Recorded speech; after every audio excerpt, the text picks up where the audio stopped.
ကျေးဇူးတင်ပါတယ်အားလုံးပဲမင်္ဂလာပါဘုရားသခင်ပြန်ဆင်ပေးလို့ပေါ့နော်ဒီစွန်မှာလဲနှုတ်ကပတ်တော်နဲ့အစေခံခွင့်ရတဲ့ခေါ်ဖိတ်နေရပေးတဲ့တောင်းရှိသူတွေနဲ့အတူအသက်ရှင်တဲ့ဘုရားကိုကျေးဇူးတင်ကြောင်းရှင်းစွာပြောလိုပါတယ်ဒီနေ့ပါဝင်ခြင်းတဲ့နှုတ်ကပတ်တော်တမန်တရားကတော့ပေါ့နော်စုံစမ်းစစ်ဆေးခြင်းနဲ့ပြင်ဆင်ခြင်းဆိုတဲ့ခေါင်းစဉ်လေးနဲ့ပါဝင်ခြင်းပါတယ်စစ်ဆေးခံခြင်းเนาะစစ်ဆေးခံခြင်းနဲ့ပြင်ဆင်ခြင်းပေါ့နော်ယနေ့ယုံကြည်သူတွေအသက်တာထဲမှာဘုရားသခင်ကတစ်ဖက်ကစစ်ဆေးရင်းနဲ့တစ်ဖက်ကလည်းပြင်နေရတဲ့အချိန်ဖြစ်ပါတယ်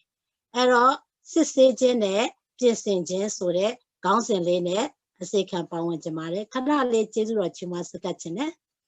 တမန်တရားရှင်ဝိညာဉ်တော်ဖျားမင်္ဂလာပါဟုတ်ပါစွာဖွင့်ပြတော်မူသောတမန်တရားရှင်ဒီဝိညာဉ်တော်ဖြစ်ပါလို့ဝန်ခံရင်းနဲ့နှုတ်ကပတ်တော်တမန်ကျမ်းတဲ့သားသမီးကိုကျေးဇူးပြုခြင်းကမျှော်လင့်လျက်နေပါ၏ကိုယ်ရဲ့နှုတ်ကပတ်တော်တမန်တရားလည်းဝမ်းမြောက်စွာကြိုးစွလက်ဘုံမှန်စွာဖွင့်ပြမဲ့တမန်တရားရှင်ဝိညာဉ်တော်နေရာပေးလက်ချိန်တိုင်းတတ်တာနှုတ်ကပတ်တော်စက္ကတဲ့ခါမှာယေရှုဖျားနာမ၌ချီးမွမ်းစက္ကအနမနဲ့ပါအာမင်ဖတ်ချင်တဲ့နှုတ်ကပတ်တော်တမန်တရားကယောဘဝတ္ထုခန်းကြီး23အပိုင်းငယ်30ယောဘဝတ္ထုခန်းကြီး23အပိုင်းငယ်30မှာသို့တော်လည်းငါသွားသောလမ်းကိုတည်တော်မူ၏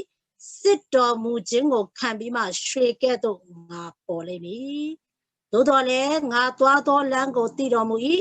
စစ်တော်မူခြင်းကိုခံပြီးမှရွှေကဲ့သို့ငါပေါ်လိမ့်မည်ယောဘဝတ္ထုခန်းကြီး23အပိုင်းငယ်30ဖြစ်တဲ့ဒီနေ့ဘုရားသခင်ကယုံကြည်သူတွေကိုစစ်ဆေးတယ်တဲ့နော်စုံစမ်းစစ်ဆေးဘာနဲ့စစ်ဆေးလဲဆိုစုံစမ်းခြင်းတွေနဲ့ပေါ့စုံစမ်းခြင်းတွေနဲ့စစ်ဆေးတယ်စုံစမ်းခြင်းတွေနဲ့စစ်ဆေးရတဲ့အကြောင်းရင်းကတဲ့အဲ့ဒီစစ်ဆေးခြင်းစုံစမ်းခြင်းခံပြီးဘာရှိလဲဆိုရင်ရွှေကဲ့သို့ပေါ်ဖို့ဖြစ်တယ်အဲ့တော့ယုံကြည်သူအသက်တာထဲမှာပို့ပြီးတော့တောက်ပလာဖို့ပို့ပြီးတော့မင်္ဂလာရှိလာဖို့ပို့ပြီးတော့ဖျားသုံးလို့ရလာဖို့ပို့ပြီးတော့နှိမ်ချတတ်လာဖို့စသဖြင့်ပါနော်အဲ့ဒီအရာတွေအတွက်ဘုရားသခင်ကကျမတို့ကိုစစ်ဆေးပါတယ်အခုကာလသည်စစ်ဆေးခြင်းလက်ခံရတယ်ပြီးရင်အဲ့ဒီစစ်ဆေးခြင်းခံရတဲ့အချိန်မှပဲလက်လို့စပယ်နေလို့မရဘူးတစ်ဖက်ကပြင်ရပါတယ်နော်ပြင်ရပါတယ်တော့ယုံကြည်သူရဲ့အသက်တာမှာစစ်ဆေးခံခြင်းနဲ့အတူပြင်ဆင်ဖို့လည်းလိုတယ်ဆိုတာကိုပြောခြင်းနဲ့ပထမအနေနဲ့ဒီစစ်ဆေးခြင်းကိုပြောသွားခြင်းပါလေဆိုတော့ယောဘဝတ္ထုထဲမှာကြည့်ရခါမှာငါသွားတဲ့လမ်းဖျားသိတယ်စစ်တော်မူခြင်းခံပြီးမှရွှေကဲ့သို့ငါပေါ်လိမ့်မယ်အဲ့တော့ကျမတို့ဘလို့အသက်ရှင်လဲဆိုတာဖျားသိတယ်တဲ့အဲ့တော့ကျမတို့အသက်ရှင်တဲ့လမ်းကြောင်းပေါ်မှာဖျားသခင်ကစစ်ဆေးတယ်အဲ့လိုစစ်ဆေးပြီးပြီဆိုရင်တော့ရွှေကဲ့သို့ပေါ်လာလိမ့်မယ်ဒီနေ့ကျမတို့ဖျားသခင်ကအမျိုးမျိုးသောအကြောင်းအရာတွေနဲ့စစ်ဆေးနေပါတယ်ကျမ်းစာထဲမှာကျမတို့ကြည့်တဲ့အခါမှာအာဗြဟံကိုတစ်ချက်ကြည့်မယ်အာဗြဟံကိုဘုရားခင်ဘာနဲ့စစ်ဆေးလဲဘာနဲ့စုံစမ်းလဲဆိုရင်သူ့မှာရှိတဲ့သားနဲ့စုံစမ်းပါတယ်အဲ့တော့အာဗြဟံကိုဘုရားစစ်ဆေးတဲ့အခါမှာကျမတို့ဒီဟေဗြဲဩဝါဒစာမှာပေါ့နော်ဟေဗြဲဩဝါဒစာတစ်ချက်ဟေဗြဲဩဝါဒစာခန်းကြီး7အပိုင်းငယ်7မှာဟေဗြဲ7အပိုင်းငယ်7မှာအာဗြဟံဒီတဲ့စုံစမ်းတော်မူခြင်းကိုခံရသောအခါယုံကြည်ခြင်းအဖြစ်ဣဇက်ကိုပူဇော်နေတဲ့ဟေဗြဲ7:7မှာ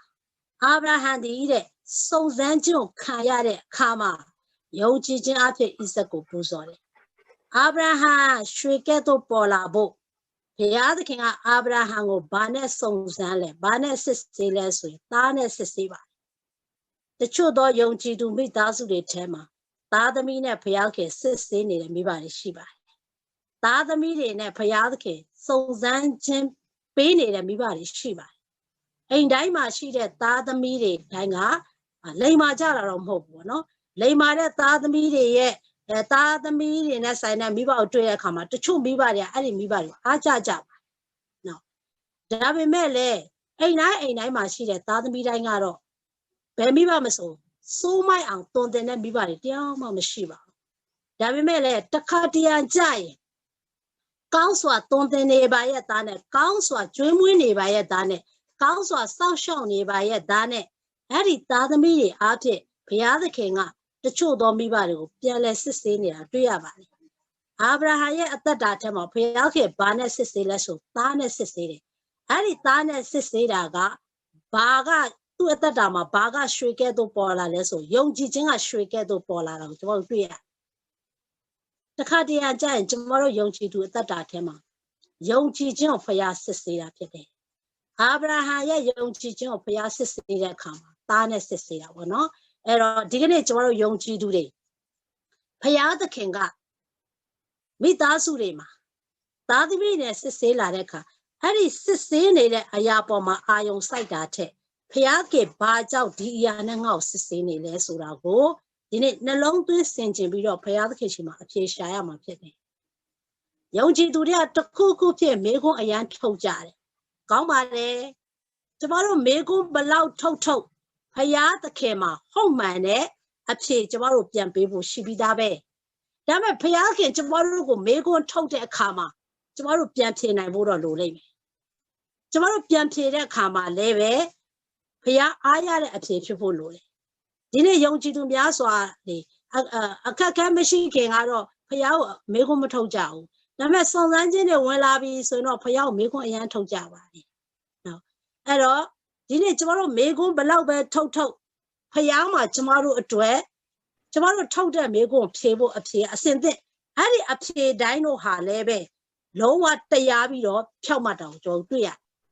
ဒီနေ့ကျွန်တော်တို့ပြန်ပြီးတော့ဆင်ခြင်တဲ့အခါမှာလေဖယားကရောကျမတို့ကိုအဖြေပြန်ထုတ်တဲ့အခါမှာကျမတို့ရဲ့အသက်တာထမ်းနေဖယားကျင့်တဲ့အဖြေမျိုးပြန်ပေးနိုင်ဖို့လည်းလိုတယ်ဆိုတာတွေ့ရတယ်အဲ့တော့အာဗြဟံရဲ့အသက်တာထဲမှာဒီနေ့ဖယားစစ်ဆေးတဲ့အခါမှာသူ့ရဲ့သားနဲ့သူ့စစ်ဆေးတယ်ဒီနေ့မှာလဲယုံကြည်သူတချို့သောအိမ်တော်မိသားစုမှာသားသမီးတွေအဖြစ်ဖယားစစ်ဆေးတဲ့အခါမှာအဲ့ဒီစစ်ဆေးခြင်းကိုကျမတို့ကနှလုံးသွင်းပြီးတော့ပေါ့နော်အဲ့ဒီစစ်ဆေးခံနေရတဲ့အရာပေါ်မှာစိတ်တကြပြီးတော့အနှုတ်လက္ခဏာတွေပြောပြီးတော့ပြစ်ဆက်လက်ခတ်နေဖို့မဟုတ်ပဲနဲ့ဖယားခင်ဘာသင်ပေးခြင်းနေလဲဆိုတာကိုနှလုံးသွင်းပြီးတော့အောင်မြင်အောင်ဖြေဖို့ဖြစ်တယ်အာဗြဟံဒီဖယားကသူ့ကိုဒီသားတယောက်တည်းပေးတဲ့အခါမှာပြန်တောင်းတယ်ကျမ်းစာပြောတယ်အာဗြဟံဒီစုံစမ်းတော်မူခြင်းခံရသောအခါလို့ပြောတယ်ဒါသူစုံစမ်းတာဖြစ်တယ်ဒီနေ့သူ့ရဲ့အသက်တာထဲမှာသူလုံးဝထင်ထားမှာမဟုတ်ဘူးဘုရားသခင်ကပေါ့နော်သူ့ရဲ့အသက်တာထဲမှာလုံးဝလူအနေနဲ့မဖြစ်နိုင်တဲ့အခြေအနေမှာသားပေးမယ်လို့ပြောတယ်မဖြစ်နိုင်တဲ့အခြေအနေမှာလည်းသူစောက်ရင်းနဲ့ဒီသားကိုရခဲ့တာဖြစ်တယ်အဲ့တော့ဘုရားသခင်ကဒီမဖြစ်နိုင်တဲ့အခြေအနေမှာပေးထားတဲ့သားကိုပြန်တောင်းမယ်လို့လည်းသူလေတွေးလဲတွေးဘူးမှာမဟုတ်အိမ်မက်လည်းမှတ်မှာမဟုတ်ပါဘူးဒါပေမဲ့သူလုံးဝမထင်ထားတဲ့အချိန်လေးမှာဘုရားသခင်ကဒီကနေ့သူ့ကိုစုံစမ်းတယ်အဲ့ဒီစုံစမ်းကြသူလုံးဝမထင်ထားတဲ့သူ့ရဲ့သားနဲ့သူ့လာစုံစမ်းတာဖြစ်တယ်တခါတည်းကျကျွန်တော်တို့တတ်တာထမ်းပါကိုလုံးဝမထင်ထားတဲ့အရာကိုလုံးဝမမျှော်မှန်းထားတဲ့အရာနဲ့လေစုံစမ်းတတ်ပါတယ်အဲ့ဒီစုံစမ်းတဲ့အခါမှာဘုရားသခင်ငါ့ကိုဘာသင်ပေးချင်တာငါအသက်တာမှာဘယ်အပိုင်းကိုရွှေအဖြစ်ပေါ်ထွက်ချင်လို့စစ်ဆေးတာလဲဆိုတာကိုနှလုံးသွင်းနဲ့ဖယားနဲ့ဖြေမယ်ဆိုရင်ဒီနေ့ကျမတို့အောင်မြင်နိုင်ပါတယ်ဒါကြောင့်အာဗြဟံဖယားဘာနဲ့စစ်ဆေးလဲဆိုသားသမီးနဲ့စစ်ဆေးတယ်သားသမီးနဲ့စစ်ဆေးပြီးတဲ့အခါမှာအာဗြဟံရဲ့အသက်တာမှာရွှေကဲ့သို့ဘာပေါ်လာလဲဆိုယုံကြည်ခြင်းပေါ်လာပါတယ်ဒါကြောင့်သူ့ရဲ့ယုံကြည်ခြင်းကယုံကြည်ခြင်းဖခင်ဆိုပြီးတင်စားခြင်းခံရတယ်အခုနောက်ဆုံးတော့ဒီကာလမှာလေယုံကြည်သူတွေရဲ့ယုံကြည်ခြင်းကိုဘုရားခင်ကစစ်ဆေးနေပါတယ်အဲ့တော့ကျမတို့အဲ့လိုစစ်ဆေးခြင်းခံရတဲ့အခါမှာကျမတို့ဘုရားကိုမေးခွန်းထုတ်တာထက်ဒီစစ်ဆေးခြင်းထဲမှာဘုရားကိုဘာသင်ပေးခြင်းလဲဆိုတော့နှလုံးသွင်းရင်းပေါ့နော်အောင်မြင်အောင်ဖြေဖို့လိုတယ်ဆိုတော့လည်းပြောပြချင်ပါတယ်နောက်တစ်ချက်ယောသပ်ပေါ့နော်ဒါအာဗြဟံစစ်ဆေးခြင်းခံရတဲ့ယောသပ်ကကြတော့ဘသူတွေရဲ့စစ်ဆေးဘသူတွေနဲ့စစ်ဆေးခြင်းခံရလဲဆိုတော့ညီအကိုတွေနဲ့စစ်ဆေးခြင်းခံရတယ်နော်အဲ့တော့ကဘာဦးကျမကျွန်တော်တွေ့ရတယ်ယောသပ်ညီအကိုတွေကသူ့အတလွတ်မုံခြင်းခံရတာဖြစ်တယ်အဲ့တော့ယောသပ်ရဲ့အသက်တာကိုဘုရားရွှေကဲ့သို့ပေါ်လာဖို့အတွက်ဘာနဲ့စုံစမ်းစစ်ဆေးလဲဆိုညီကိုမောင်နှမတွေနဲ့စုံစမ်းစစ်ဆေးပါတယ်တခါတည်းကြရဲ့ကျမတို့ရဲ့အသက်တာထဲမှာလည်းပဲမိမိရဲ့ညီကိုမောင်နှမအရင်ခောက်တွေနဲ့ဒါမှမဟုတ်မိမိရဲ့ဆွေမျိုးသားချင်းတွေနဲ့ဘုရားခင်ကစစ်ဆေးတဲ့အခါရှိပါတယ်ယောသပ်ကိုလည်းဘုရားသခင်ကရွှေကဲ့သို့ပေါ်လာဖို့အတွက်ယုံကြည်သူတယောက်ဟာတာ၍ဘုရားသုံးလို့ရတဲ့သူတာ၍မင်္ဂလာရှိတော်သူ တာရီနှိမ့်ချက်တဲ့တော့သူတာရီယုံကြည်ခြင်းတွေတိုးပွားလာပြီးတော့တာရီဖျားခင်ချင်းမြောက်ခြင်းခံရဖို့ဆိုလို့ရှိရင်တော့အဲ့ဒီစစ်ဆေးခြင်းကိုကျမတို့ကြော်ရပါတယ်အဲ့တော့ယောသကိုလည်းဖျားရွှေကဲ့သို့ပေါ်လာတဲ့ပုဂ္ဂိုလ်တယောက်ဖြစ်ဖို့အတွက်သူ့ကိုဖျားသခင်ကဘာနဲ့စစ်ဆေးလဲဆိုတော့ဘာနဲ့စုံစမ်းလဲဆိုတော့ညီကိုမောင်နှမတွေနဲ့စုံစမ်းပါတယ်နောက်ဒီနေ့ကျမတို့ယုံကြည်သူတချို့တွေလည်းပဲပတ်ဝန်းကျင်နဲ့အဆင်ပြေတယ်ပေါ့နော်အသင်းတော်မှာလည်းမိတ်ဆွေနဲ့အဆင်ပြေတယ်ဒါပေမဲ့အိမ်ထဲမှာညီကိုမောင်နှမချင်းအဆင်မပြေတဲ့လူအများကြီးပဲရှိတယ်သူများကိုမတိုက်ဘူးကိုညီကိုမောင်နှမကိုပြန်တိုက်တာရှိတယ်နော်သူများကိုအတင်းမပြောဘူးကိုညီကိုမောင်နှမကိုအတင်းပြောနေတာရှိတယ်နော်အဲ့တော့သူများကကိုဒုက္ခပေးတာမဟုတ်ကိုရဲ့အရင်ခောက်တဲ့ကိုဒုက္ခပြန်ပေးတာရှိတယ်ဒါတွေဟာဘုရားသခင်ကအတလွတ်ကြီးပေးတွေ့တာမဟုတ်ဘဲနဲ့စစ်ဆေးနေရွှေကဲ့သို့ပေါ်လာဖို့ယောသရဲ့ညီကိုမောင်နှမယာကုပ်ရဲ့သား12ယောက်မှာဘုရားသခင်ရွှေကဲ့သို့ပေါ်လာဖို့အခွင့်အရေးပေးလိုက်တာယောသပဲဖြစ်တယ်နော်12ယောက်မှာယောသကအဲ့ဒါသူခံလိုက်ရတယ်လူအနေနဲ့စဉ်းစားရင်ငါဘာမှလုပ်ခဲ့လို့လဲငါအဖေမွေးထားတဲ့ဒီညီကို12ယောက်ထဲမှာဘာကြောင့်ငါမှဒီဒုက္ခကြီးခံရတာလဲနော်ငါအဖေကိုလည်းဒုက္ခပေးရမဟုတ်ညီကိုမောင်မလည်းဒုက္ခမပေးဘူးဘာကြောင့်ငါအတလွတ်ကြီးခံနေရတာလဲလူအနေနဲ့စဉ်းစားရင်တော့ခံပြင်းစရာပေါ့ခံပြင်းစရာပေါ့ဒါပေမဲ့လည်းအဲ့ဒီ12ယောက်ထဲမှာရွှေကဲ့သို့ပေါ်လာဖို့အခွင့်အရေးရသွားတာကယောသဖြစ်တယ်ဒါကြောင့်မို့ယောသကိုဘုရားကသူ့ရဲ့မိသားစုထဲမှာသူ့ရဲ့ညီကိုမောင်နှမတွေနဲ့စစ်ဆေးတယ်ဒါပေမဲ့ယောသနှလုံးသားတွေနာကျင်ရပါတယ်ကြေခွဲရပါတယ်သို့တော်လည်းပဲအဲ့ဒီစစ်ဆေးခြင်းကိုယောသသည်ဖျားနဲ့ပဲဖြေသွားတော့ကျိုးတွေ့ရတယ်အဲ့တော့သူဖျားနဲ့ဖြေရင်လည်းဘယ်ရောက်သွားလဲဆိုတော့ဒီနေ့ညီကိုမောင်နှမတွေနဲ့ဝေးတယ်အဲဂုတ်တုပြည်ကိုရောက်သွားတယ်အဲဂုတ်တုပြည်ကိုရောက်တဲ့အခါမှာဘာနဲ့ပြန်စစ်ဆေးခံရလဲဆိုတော့ဒီကနေ့အမျိုးသမီးနဲ့ပြန်စစ်ဆေးခံရဘောဒီဖာရဲ့မိန်းမနဲ့ပြန်စစ်ဆေးခံရအဲ့တော့အဲ့ဒီစစ်ဆေးခြင်းကိုလည်းပဲယောသကျမ်းစာထဲမှာဘာပြောလဲဆိုတော့နေ့တိုင်းသွေးဆောင်တယ်လို့ကျမ်းစာကပြောပါတယ်အဲ့ဒီနေ့တိုင်းသွေးဆောင်ခြင်းကိုယောသသည်အနာယူခဲ့တာကိုတွေ့ရတယ်ဗောနော်အဲ့တော့ကျွန်တော်တို့ကပ္ပဦးကျမ်းကိုတစ်ချက်ဖတ်ချင်ပါတယ်ကပ္ပဦးကျမ်းခန်းကြီးခန်းကြီးလေး39လောက်ပါဗောနော်ကပ္ပဦးကျမ်းခန်းကြီး39အပိုင်းငယ်30မှာဗောနော်ကပ္ပဦးကျမ်းခန်းကြီး39အပိုင်းငယ်30မှာသခင်မသည်နေ့တိုင်းသွေးဆောင်တော်လေယောသသည်သူဤစကားကိုနားမထောင်သူနဲ့တူအိတ်ချင်းနေခြင်းမှုရှောင်လေ၏တဲ့နော်အဲ့တော့ဒီကပ္ပဦး39အငယ်30မှာပေါ့နေ့တိုင်းသွေးဆောင်ခြင်းခံရပါတယ်အဲ့တော့သူ့ရဲ့အသက်တာထဲမှာလူအနေနဲ့စဉ်းစားရင်တော့အယံခံစားရမှာဖြစ်တယ်ဒီနေ့ညီကိုမောင်နှမတွေကြားထဲမှာလည်းပဲဒီသူခံရတဲ့စုံစမ်းခြင်းပြီးတဲ့အခါမှာလည်းဒီနေ့ညီကိုမောင်နှမတွေနဲ့ဝေးမိသားစုတွေနဲ့ဝေးပြီးသူများနိုင်ငံရောက်တဲ့အခါမှာလည်းအကောင်းဆုံးအသက်ရှင်နေပါရဲ့နဲ့ဒီနေ့သူသွေးဆောင်ခြင်းကရောက်လာပြန်တယ်နော်သွေးဆောင်ခြင်းကရောက်လာပြန်တယ်အဲ့တော့ကျမ်းစာမှာပြောလဲဆိုတော့သခင်မသည်နေ့တိုင်းသွေးဆောင်တော်လေတဲ့နေ့တိုင်းတော့နေ့တိုင်းလူတယောက်ဟာတခါတည်းသွေးဆောင်ခြင်းကိုတော့မှတချို့တွေမခံနိုင်ဘူးနေ့တိုင်းခံရတယ်ဆိုရင်တော့ဒီနေ့တချို့စုံစမ်းခြင်းတွေနေ့တိုင်းခံရတချို့လဲသွားတာပဲနော်အဲ့တော့ယုံကြည်သူတွေအသက်တာထဲမှာစုံစမ်းခြင်းတွေနေ့တိုင်းများပြားလာရင်ယုံကြည်သူတွေကဖျားသခင်ကိုပြစ်မှားကြနော်တခါလေကြကျမအသက်တာထဲမှာလဲဘုရားခင်စုံစမ်းတဲ့အရာကနည်းနည်းစိတ်လာပြီဆိုရင်တော့ကျမဘုရားသခင်ကိုပေါ့နော်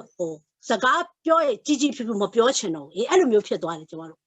နော်ဒါကြီးမြတ်တဲ့ဘုရားအလွန်တကိုးကြီးတဲ့ဘုရားတတ်ရှင်တဲ့ဘုရားကိုငရဲမကဲတင်တဲ့ဘုရားအရင်သဘောကောင်းတဲ့ဘုရားဒါမဲ့ကိုရဲ့အသက်တာရွှေဖြစ်ဖို့စုံစမ်းခြင်းနဲ့နည်းနည်းစိတ်ကလေးဖြစ်လာပြီဆိုရင်ဘုရားနဲ့စကားပြောရင်တော့လူကကိုယ့်ဘက်ကအစင်မပြေချင်ဘူးလို့ဖြစ်သွားတယ်နော်အဲ့တော့ပောက်ကရအသက်ရှင်လိုက်တာတော့မဟုတ်ဘူးဒုစိုက်ကိုလှုပ်လိုက်တာတော့မဟုတ်ဘူးဒါပေမဲ့ဖျားနဲ့စကားပြောရင်ဒီမှာမချီမဖြူဖြစ်လာတယ်ကျမဆိုရင်ပေါ့နော်အဲ့တော့နေ့တိုင်းသွေးဆောင်ခြင်းခံရတယ်နေ့တိုင်းသွေးဆောင်ခြင်းကိုကြော်လွှားဖို့ကတကယ်တော့လွယ်တဲ့ကိစ္စတော့မဟုတ်ဘူးနော်အဲ့တော့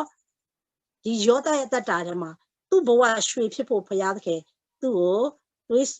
စုံစမ်းတဲ့အခါမှာအမျိုးသမီးနဲ့လည်းစုံစမ်းပါတယ်အဲ့လိုနေ့တိုင်းတွေးဆောင်တော့လေယောသတိသူစကားနားမထောင်သူနဲ့အတူအိတ်ချင်းနေခြင်းကိုရှောင်နေနော်ရှောင်နေအဲ့ဒီဒုစရိုက်ကိုရှောင်တဲ့အတွက်ယောသဖြောက်မှတ်ခြင်းကြောင့်ထောင်ထဲရောက်သွားတော့ကျွန်တော်တွေ့ရပြန်တယ်အကောင်းဆုံးအသက်ရှင်ပါရဲ့နဲ့အဆိုးတွေကိုတွေ့ရတာဖြစ်တယ်ဒါကြောင့်တခါတရံကြရင်ယုံကြည်သူပဲဖြစ်ဖြစ်အမှုတော်ဆောင်ပဲဖြစ်ဖြစ်အကောင်းဆုံးအသက်ရှင်နေရင်လည်းရွှေကဲ့သို့ပေါ်လာဖို့အတွက်ဘုရားသခင်ရဲ့စုံစမ်းစစ်ဆေးခြင်းတွေရှိပါတယ်အဲ့ဒီစုံစမ်းစစ်ဆေးခြင်းတွေခံရတဲ့အခါမှာပတ်ဝန်းကျင်ကကျမတို့ကိုအထင်မြင်နေလွဲနိုင်တယ်မိသားစုတွေကအထင်မြင်လွဲနိုင်တယ်အသင်းတော်တွေကကျမတို့ကိုအထင်မြင်လွဲနိုင်ပါတယ်ဘာတွေမှားနေလို့လဲဘုရားမကြိုက်တာဘာလို့လို့လဲဘုရားသခင်ကအတလူကြီးအဲ့လိုဒုက္ခတော့ခံခိုင်းမှာမဟုတ်ပါဘူးသူတခုခုမှားနေလို့ပါဆိုပြီးတော့ဒီနေ့လူတွေကကိုယ့်အတွေ့ကိုယ့်အမြင်နဲ့ပြောကြမှာဖြစ်တယ်ဒါပေမဲ့တမန်တရားမှာကျမတို့ယောသတ်ကိုကြည့်ရအခါမှာဘာမှအမှားမရှိခဲ့ပဲနဲ့အဆိုးတွေပဲခံခဲ့ပါတယ်အဲ့တော့ယောဘပြောသလိုပဲအဲ့ဒါရွှေဖြစ်လာဖို့ဖြစ်တယ်တခါတရံကျရင်ကျမတို့ယုံကြည်သူအသက်တာမှာရွှေဖြစ်လာဖို့အတွက်ကောင်းစွာအသက်ရှင်နေရင်းနဲ့ပင်အဆိုးတွေကိုကြုံရပါတယ်ကောင်းကျမ်းမာရေးကိုစောင့်ရှောက်နေရင်းနဲ့ပင်ဆိုးရတဲ့ကျမ်းမာခြင်းကိုခံစားလာရပါတယ်ကောင်းသောအကျင့်တွေကိုရင်ဝယ်ပိုက်နေရင်းနဲ့ပင်ဒီနေ့ကျမတို့ကိုရန်လိုမှုတွေကျမတို့တွေ့ရပါတယ်နော်အဲ့တော့သို့တော်လည်းယောသတ်ကိုကြည့်ရအခါမှာအမျိုးသမီးနဲ့ဖျားစုံစမ်းစစ်ဆေးတယ်အောင်မြင်သွားပါတယ်ညီကိုမောင်နှမတွေနဲ့သူ့ကိုစစ်ဆေးတယ်သူအောင်မြင်သွားပါတယ်နောက်ဆုံးယောသတ်ဒီရွှေကဲ့သို့ပေါ်လာတယ်ဘလို့ပေါ်လာလဲဒီကနေ့သူဒီဒီအကောက်တုပြီမှာပေါ့နော်ဒုတိယဘယင်ခံအထိဖျားကချင်းမြောက်သွားတာကိုဆိုတွေ့ရပါတယ်ရွှေဖြစ်သွားပါတယ်အဲ့တော့အာဗြဟံကိုဖျားစစ်ဆေးတဲ့အခါမှာလည်းသူ့ရဲ့ယုံကြည်ခြင်းပေါ်လာတယ်လို့ဒီနေ့ယောသတ်ကိုစစ်ဆေးတဲ့အခါမှာလည်းယောသတ်ဒီအဲ့ဒီစုံစမ်းစစ်ဆေးခြင်းတွေထဲကနေပြီးတော့ဖျားနဲ့ဖြေတာနော်ကိုခွာကိုညံနဲ့တော့ဖြေလို့မရဘူးဖျားနဲ့ဖြေတဲ့အတွက်ယောသတ်လည်းရွှေကဲ့သို့ပေါ်လာပါတယ်အေဂုတ်တုပြီမှာဒုတိယလင်အဖြစ်ဒုတိယလင်ဆိုတဲ့စုံစမ်းခြင်းကိုသူအနိုင်ယူတဲ့အခါမှာဒုတိယဘယင်ခံအဖြစ်ကိုသူခံစားလိုက်ရပါတယ်နော်နောက်တစ်ယောက်ကဘာလို့လဲဆိုရင်ဒါဝိတ်ပေါ့နော်သူကကျမ်းစာတွေတော့အများကြီးမဖတ်သွားတော့ပါဘူးဒါဝိတ်ပေါ့နော်နောက်တစ်ယောက်ကဒါဝိတ်ဖြစ်တယ်ဒါဝိတ်ရဲ့သက်တာကိုကြည့်တဲ့အခါမှာဒါဝိတ်ကိုဘုရားသခင်ကဘယ်သူနဲ့စုံစမ်းစစ်ဆေးလဲဆိုတော့ဒါဝိတ်ကိုတော့ဘုရားသခင်ကခေါင်းဆောင်ပေါ့သူ့ရဲ့ခေါင်းဆောင်ဖြစ်တဲ့ရှောလုနဲ့စုံစမ်းစစ်ဆေးပါတယ်နော်အဲ့တော့ဒါဝိတ်ကိုကြတော့ဘယင်ဒါမှမဟုတ်ခေါင်းဆောင်ပေါ့နော်ရှောလုနဲ့ဘုရားသခင်စုံစမ်းစစ်ဆေးပါတယ်ဒါဝိတ်ရဲ့အသက်တာထဲမှာရှောလုနဲ့ပတ်သက်ပြီးတော့သူအမှားယွင်းတစုံတရာမှတော့မရှိခဲ့ပါဘူးဒါပေမဲ့လည်းဖျားသခင်ကဒါဝိဒ်ကိုရွှေကဲ့သို့ပေါ်လာဖို့အတွက်သူ့ကိုစစ်ဆေးတာကဘယ်သူနဲ့သွားစစ်ဆေးလဲဆိုရင်ခေါင်းဆောင်နဲ့သွားစစ်ဆေးပါတယ်ဘယင်ဆိုတဲ့ခေါင်းဆောင်နဲ့ဒါဝိဒ်စစ်ဆေးခြင်းခံရပါတယ်အဲ့တော့ဒါဝိဒ်ရဲ့စစ်ဆေးခြင်းကိုကျွန်တော်တို့ကြည့်တဲ့အခါမှာနေရာရှိပြီးနေရာပျောက်သွားတဲ့ဒါဝိဒ်နော်အဲ့တော့သူ့ကိုစစ်ဆေးတဲ့အခါမှာသူ့မှာနေရာရှိပြီးနေရာပျောက်သွားရဲ့အခြေအနေဖြစ်တယ်အဲ့တော့သူ့ရဲ့အသက်တာထဲမှာကောင်းစွာနေရတဲ့နဲ့ဝရံပြေဘဝသူရောက်သွားတယ်အဲ့တော့ဖျားသခင်ကဟိုတိုးချောင်းသူတိုးချောင်းနေတဲ့ကလေးဘဝမှာကလေးကရှာမွေလကျူအသုံးပြုပြီးတော့ဖျားကသူ့ဗိတ်သိက်ပေးထားတာဖြစ်တယ်အဲ့တော့ဖျားဗိတ်သိက်လည်းရှိတယ်ကောင်းစွာလည်းအသက်ရှင်နေရဲ့သားနဲ့ဒီနေ့ဒါဝိဒ်ရဲ့အသက်တော်ကြည့်တဲ့အခါမှာနေရာပျောက်ပြီးတော့တောလေနေရတယ်နော်အဲ့တော့ဗိတ်သိက်မရှိလို့မဟုတ်ဘူးကောင်းစွာမနေလို့မဟုတ်ဘူးရွှေကဲ့သို့ပေါ်လာဖို့အလို့ငါဒီကနေ့ဖျားသခင်ကဒါဝိဒ်ကိုစုံစမ်းစစ်ဆေးပါတယ်ဒီနေ့ကျမတို့ရဲ့အသက်တာထဲမှာလည်းပဲတစ်ခါတရံကြရင်ဖျားသခင်အခုနလိုရောတက်လို့ညီကိုမောင်နှမတွေနဲ့စစ်ဆေးမယ်အခုနလိုပေါ့နော်ဒီသွေးသားတမတ်ချင်းတွေနဲ့ပတ်သက်ပြီးစစ်ဆေးခြင်းခံရမယ်အခုဒါဝိဒ်ရဲ့အသက်တော်ကြည့်တဲ့အခါမှာခေါင်းဆောင်နဲ့စစ်ဆေးခြင်းခံရတယ်အိမ်တော်မှာဆိုလို့ရှိရင်အိမ်တော်ဦးစီးတွေနဲ့ဘုရားခင်စစ်ဆေးခြင်းခံရမယ်အသင်းတော်မှာဆိုအသင်းတော်ခေါင်းဆောင်တွေနဲ့ဘုရားစစ်ဆေးမယ်အလုံးမှာဆိုအလုံးရဲ့ခေါင်းဆောင်တွေနဲ့ဘုရားစစ်ဆေးမယ်စသဖြင့်ပေါ့ကိုယ့်ရဲ့အထက်လူနဲ့ဘုရားသခင်ကစစ်ဆေးတာဖြစ်တယ်အဲ့တော့တစ်ခါတရံကြရင်ကိုယ့်ရဲ့အထက်လူရဲ့မကြည်ပြူခြင်းကိုယ့်ရဲ့အထက်လူရဲ့ညှူဆူခြင်းကိုယ့်ရဲ့အထက်လူရဲ့ရန်လိုခြင်းကိုယ်ဥဆောင်နေတဲ့ခေါင်းဆောင်ကိုအိမ်တော်မှာဥဆောင်နေတဲ့ဖခင်မိခင်စသဖြင့်ပေါ့ဒီနေ့အဖွဲ့အစည်းမှာဥဆောင်နေတဲ့ခေါင်းဆောင်စသဖြင့်ဒီနေ့ကျမတို့တစ်ခါတရံကြဖခင်ကကို ကိုကောင်းစွာနေရတာအခုကျမဥပမာပေးသွားတဲ့ပုံကိုယ်တွေဟာဖြစ်တယ်လို့နေလို့ပုံကံမှုတွေလုပ်လို့ကြုံတွေ့ရတဲ့ဒုက္ခမဟုတ်ဘူးเนาะဒီစစ်ဆေးခြင်းကသူတို့ကောင်းစွာနေရတာနဲ့ကြုံတွေ့ရတဲ့စစ်ဆေးခြင်းဖြစ်တယ်အဲ့တော့ဒီဒါဝိရတ္တကိုကြည့်တဲ့အခါမှာလဲခေါင်းဆောင်တဲ့ဖျားစစ်ဆေးတယ်သူ့မှာဖျားဘိတ်သိရှိပြီးသားဖြစ်တယ်ဖျားဘိတ်သိလည်းရှိတယ်သူစိတ်နှလုံးလည်းကောင်းစားတယ်ကျမ်းစာသူအဲ့လိုမှတ်တမ်းတင်တယ်စိတ်နှလုံးကောင်းစားတယ်ပြီးတဲ့အခါမှာဖျားဘိတ်သိလည်းရှိတယ်သို့တော်လဲဘာကြောင့်နေရာပြောက်ပြီးတော့တောလဲနေရတာလဲဒါကလည်းသူ့ကိုဖျားကရွှေဖြစ်ဖို့စစ်ဆေးတဲ့အရာဖြစ်တယ်ဒီနေ့ယုံကြည်သူတွေရဲ့အတ္တထဲမှာရွှေဖြစ်ဖို့အတွက်တော့ဖြတ်ကျော်ရတဲ့စစ်ဆေးခြင်းတွေကအရန်အဖို့ခပေးရပါတယ်ဒါပေမဲ့နားလေရင်အဲ့ဒီထဲမှာနေတတ်တယ်နားမလဲရင်အဲ့ဒီထဲမှာမေးခွန်းတွေထုတ်ပြီးချလဲပြီးတော့ရှုံးတတ်တယ်เนาะအဲ့တော့ဒီနေ့ကျမတို့တတ်တာထဲမှာတစ်ခါတရံကြရင်ဘုရားသခင်ကကျမတို့ရဲ့ခေါင်းဆောင်တွေနဲ့လည်းကျမတို့စစ်ဆေးတတ်တယ်နောက်တစ်ချက်ဒါဝိရဲ့တတ်တာထဲမှာဘသူနဲ့ထပ်စစ်ဆေးလဲဆိုသားနဲ့ထပ်စစ်ဆေးပြန်တယ်သူ့ရဲ့သားအဘက်ရှလုံပါเนาะအဲ့တော့ဘုရားသခင်ကဒါဝိကိုသူ့ရဲ့ခေါင်းဆောင်ရှောလုနဲ့စစ်ဆေးတဲ့အခါမှာလဲသူဖျားနဲ့ဖြေခဲ့တယ်အဲ့ဒီစစ်ဆေးခြင်းကိုဖြေခဲ့တဲ့အတွက်သူရွှေကဲ့သို့ပေါ်လာတယ်နောက်ဆုံးသူဘရင်ရဲ့ပလင်မှာထိုင်ရတဲ့ဘရင်တစ်ပါးဟိုပေါ့နော်လွတ်ကျွတ်နဲ့အောင်ပွဲခံတဲ့ဘရင်တစ်ပါးဖြစ်လာတော့ကျွန်တော်တွေ့ရတယ်ဘရင်ဖြစ်ပြီးတော့လဲဘုရားသခင်ကဒါဝိကိုဘာနဲ့ဆက်ပြီးစစ်ဆေးလဲဆိုလို့ရှိရင်သူ့ရဲ့သားအရင်ခောက်အဘက်ရှလုံနဲ့ထပ်စစ်ဆေးပါတယ်အဘက်ရှလုံကလည်းအဖေရဲ့နေရာလူကျွန်ပြန်ခံရပါတယ်နော်အဲ့တော့တစ်ချိန်ကခေါင်းဆောင်ဖြစ်တဲ့ရှောလူကြောင့်နေရာပြောက်ခဲ့ရတယ်အဲ့တော့အဲ့ဒီပြောက်သွားတဲ့နေရာကိုဘုရားသခင်နဲ့ဖြေရင်းနဲ့အကောင်ရွှေကဲ့သို့ပေါ်လာတဲ့အသက်တာနဲ့နေရာပြန်ရတယ်ဒါပေမဲ့နေရာရပြီးပြီဆိုလဲအေးဆေးမဖြစ်သေးဘူးနောက်ထပ်အဲ့ဒီနေရာကိုထပ်လူမဲ့သားကပြန်ပေါ်လာတော့ကျွန်တော်တွေ့ရတယ်အဲ့တော့ယုံကြည်သူတွေဟာနိုင်ငံတော်ကိုမပြန်မချင်းရွှေကဲ့သို့ပေါ်ဖို့အတွက်တစ်ခုပြီးတစ်ခုကတော့လာနေအောင်မှာဖြစ်တယ်ဒါပေမဲ့အဲ့ဒီထဲမှာနေတတ်ဖို့ဖြည့်တတ်ဖို့တော့လိုတယ်ဆိုတာကိုလည်းဒီနေ့ခံစားရတော့ကြောင့်ငါချင်းဖြစ်တယ်အဲ့တော့သူ့ရဲ့သားနဲ့သူ့စုံစမ်းစစ်ဆေးတဲ့အခါမှာလည်းဒါဝိဒ်ဟာအောင်မြင်စွာဖြေခဲ့တာကိုတွေ့ရပါတယ်နော်နောက်တစ်ချက်ဘယ်ပုဂ္ဂိုလ်လဲဆိုလို့ရှိရင်ဒါယေလပေါ့ဒါယေလကိုဘုရားသခင်ကဘာနဲ့စစ်ဆေးလဲနော်ဒါယေလကိုကျတော့ဘုရားသခင်ကဘသူတွေနဲ့စစ်ဆေးလဲဆိုတော့သူ့ရဲ့လုပ်ဖို့ဆောင်ဖက်တွေနဲ့စစ်ဆေးပါတယ်သူ့ရဲ့လုပ်ဖို့ဆောင်ဖက်နော်သူ့ရဲ့လုပ်ဖို့ဆောင်ဖက်တွေနဲ့သူ့ကိုဘုရားသခင်ကစုံစမ်းစစ်ဆေးပါတယ်သူ့ရဲ့လုပ်ဖို့ဆောင်ဖက်တွေပေါ်မှာသူမတရားအမျက်ထုတ်တာလည်းမရှိဘူးသူ့ရဲ့လုပ်ဖို့ဆောင်ဖက်တွေပေါ်မှာသူဘာလို့မမျှမတလုပ်ခဲ့တာလည်းမရှိဘူးကျမ်းစာမှာကြည့်တဲ့အခါမှာဒံယေလဒီဖျားနဲ့လည်းအစဉ်ပြေအောင်နေတယ်လူတွေနဲ့လည်းအစဉ်ပြေအောင်နေတယ်ဒါပေမဲ့အဲ့ဒီအစဉ်ပြေအောင်နေတဲ့ဂျားထက်ကနေရွှေကဲ့သို့ပေါ်လာဖို့အတွက်ဘုရားသခင်ရဲ့စစ်ဆေးခြင်းလာတာပဲအဲ့တော့ဒံယေလကိုကြတော့ဘုရားသခင်ဘသူတွေနဲ့စုံစမ်းစစ်ဆေးလဲဆိုတော့သူ့ရဲ့လုပ်ဖို့ဆောင်ဘက်တွေနဲ့ဖြစ်ပါတယ်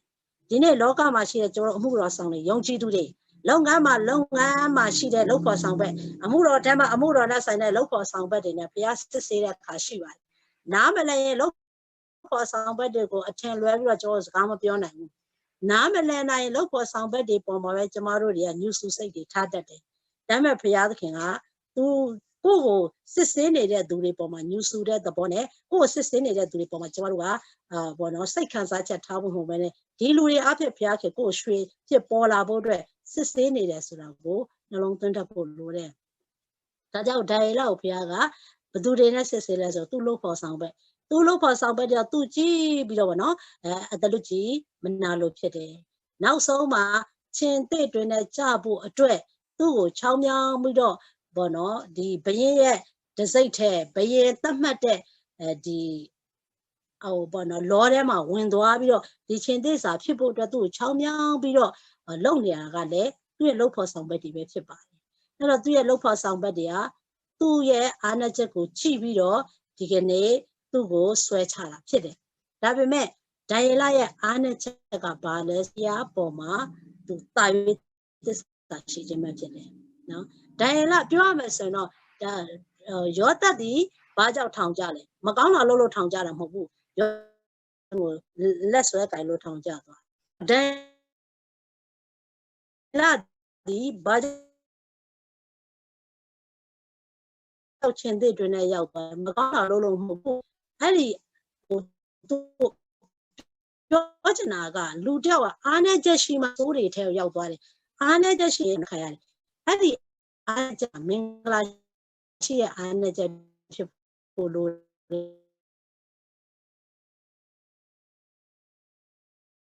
နဲ့ကြကဖျားပေါ်မှာတာပြီးအခက်ခဲတဲ့ဖျားပေါ်မှာတာပြီးတာရှိခြင်းလောက်ပေါ်ဆောင်ဘက်တွေနဲ့ဖျားစစ်တဲ့အခါမှာသူအကောင်းဆုံးဖြေခဲ့ပါတယ်သူအကောင်းဆုံးဖြေခဲ့တော့ကြောင့်လောက်ပေါ်ဆောင်ဘက်တွေဖြစ်စေခြင်းနဲ့ပုံစံမျိုး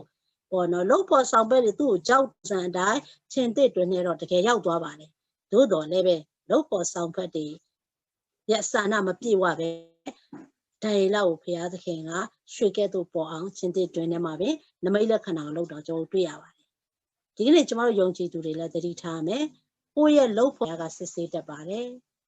ကိုယ့်ရဲ့လုပ်ငန်းမှာဝန်ထမ်းဆိုလဲ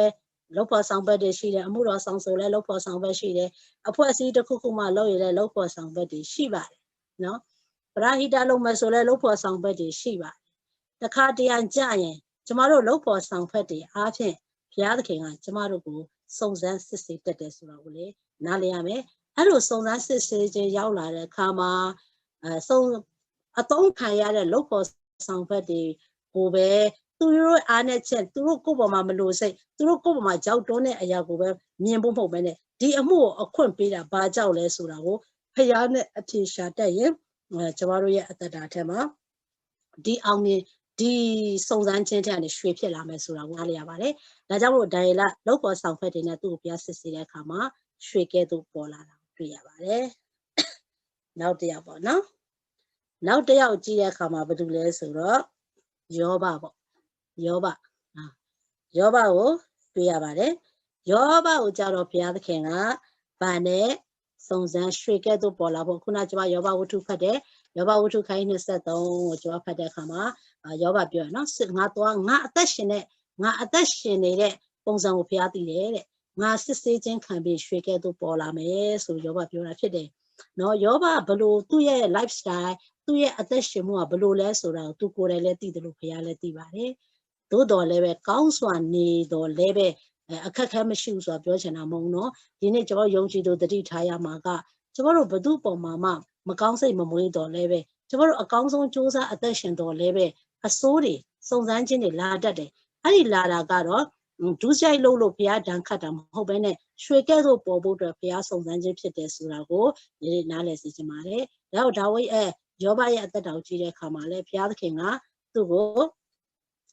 ရွှေကဲ့သို့ပေါ်လာဖို့အတွက်စစ်ဆေးပါတယ်အဲ့တော့ရွှေကဲ့သို့ပေါ်လာဖို့စစ်ဆေးတဲ့အခါမှာဘုရားသခင်ကဘာနဲ့စစ်ဆေးလဲဆိုတော့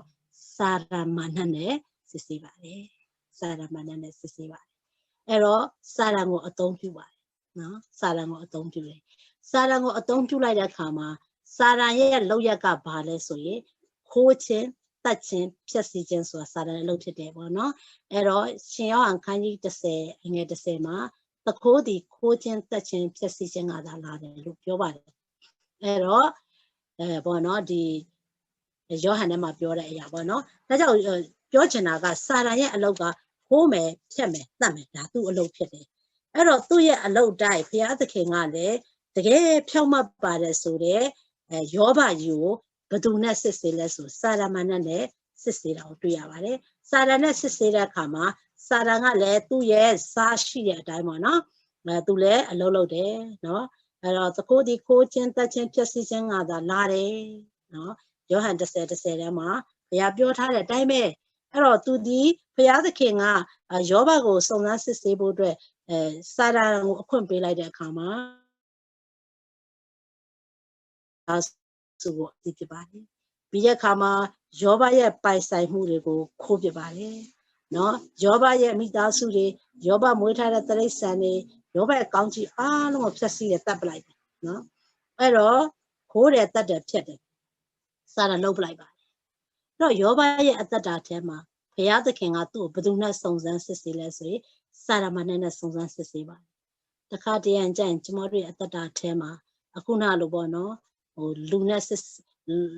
လူအမျိုးမျိုးပေါ့သားသမီးညီကိုမောင်နှမလုပ်ဖို့ဆောင်ဘက်ခေါင်းဆောင်ဒီဟဲ့လား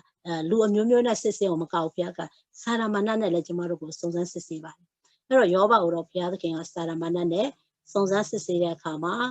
စာရမဏကညှာတာတဲ့လူတော့မဟုတ်ဘူးလူကတော့နည်းနည်းညှာတိုင်းညှာတာမယ်စာရန်ကလုံးဝညှာတဲ့အမျိုးမဟုတ်ဘူးဒါကြောင့်မညှာမတာပဲယောဘကိုပေါ့နော်ခိုးယောဘနဲ့ပတ်သက်တဲ့အရာတွေခိုးတယ်တတ်တယ်ဖြစ်စီတယ်ယောဘမှာ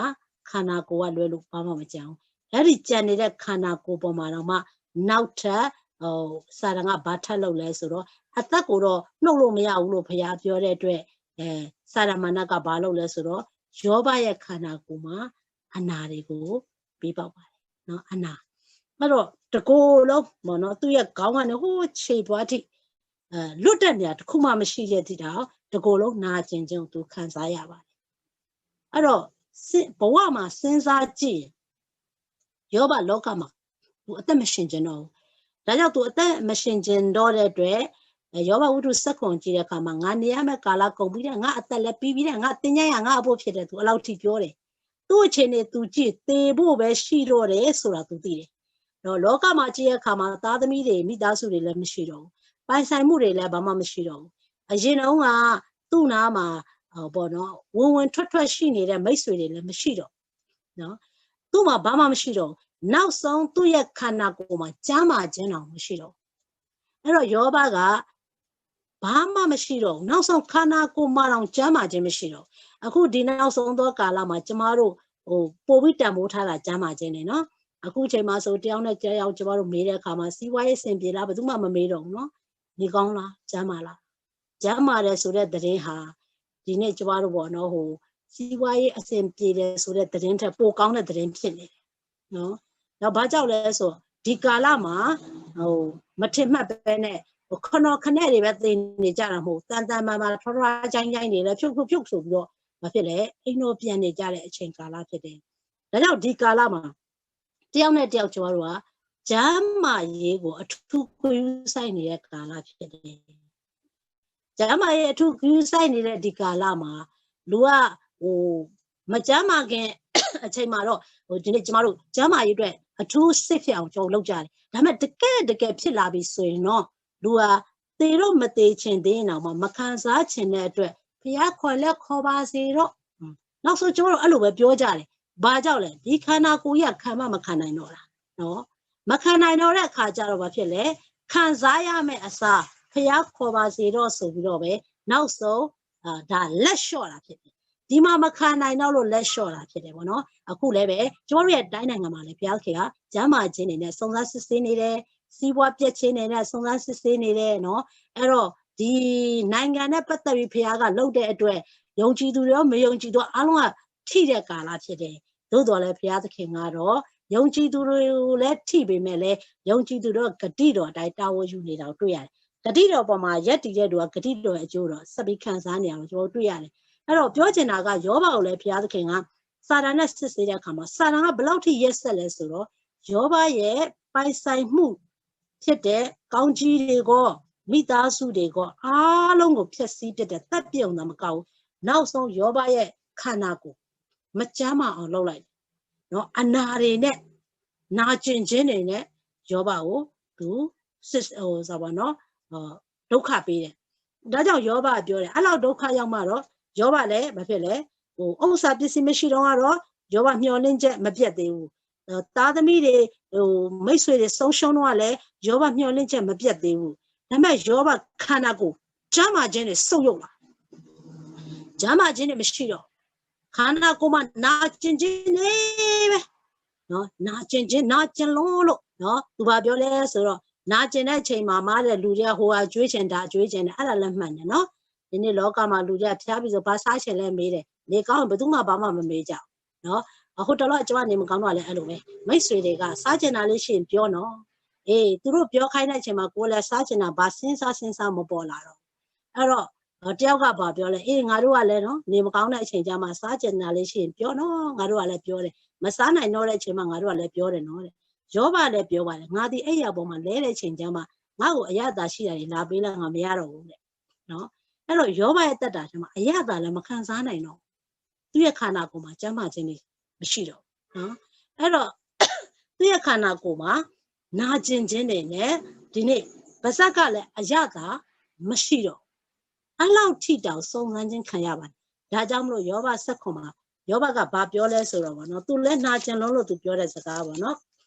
ဆက်ခွန်မှာဘာတွေ့ရလဲဆိုတော့ငါအသက်ကုန်ပြီငါနေရသောကာလလွန်ပြီတင်းကြိုင်းနေငါအဖို့ဖြစ်တဲ့နော်ယောဘဆက်ခွန်အပိုင်းငယ်တက်မှာသူဒီလိုပြောပြီလေငါအသက်ကုန်ပြီငါနေရတဲ့ကာလလွန်ပြီ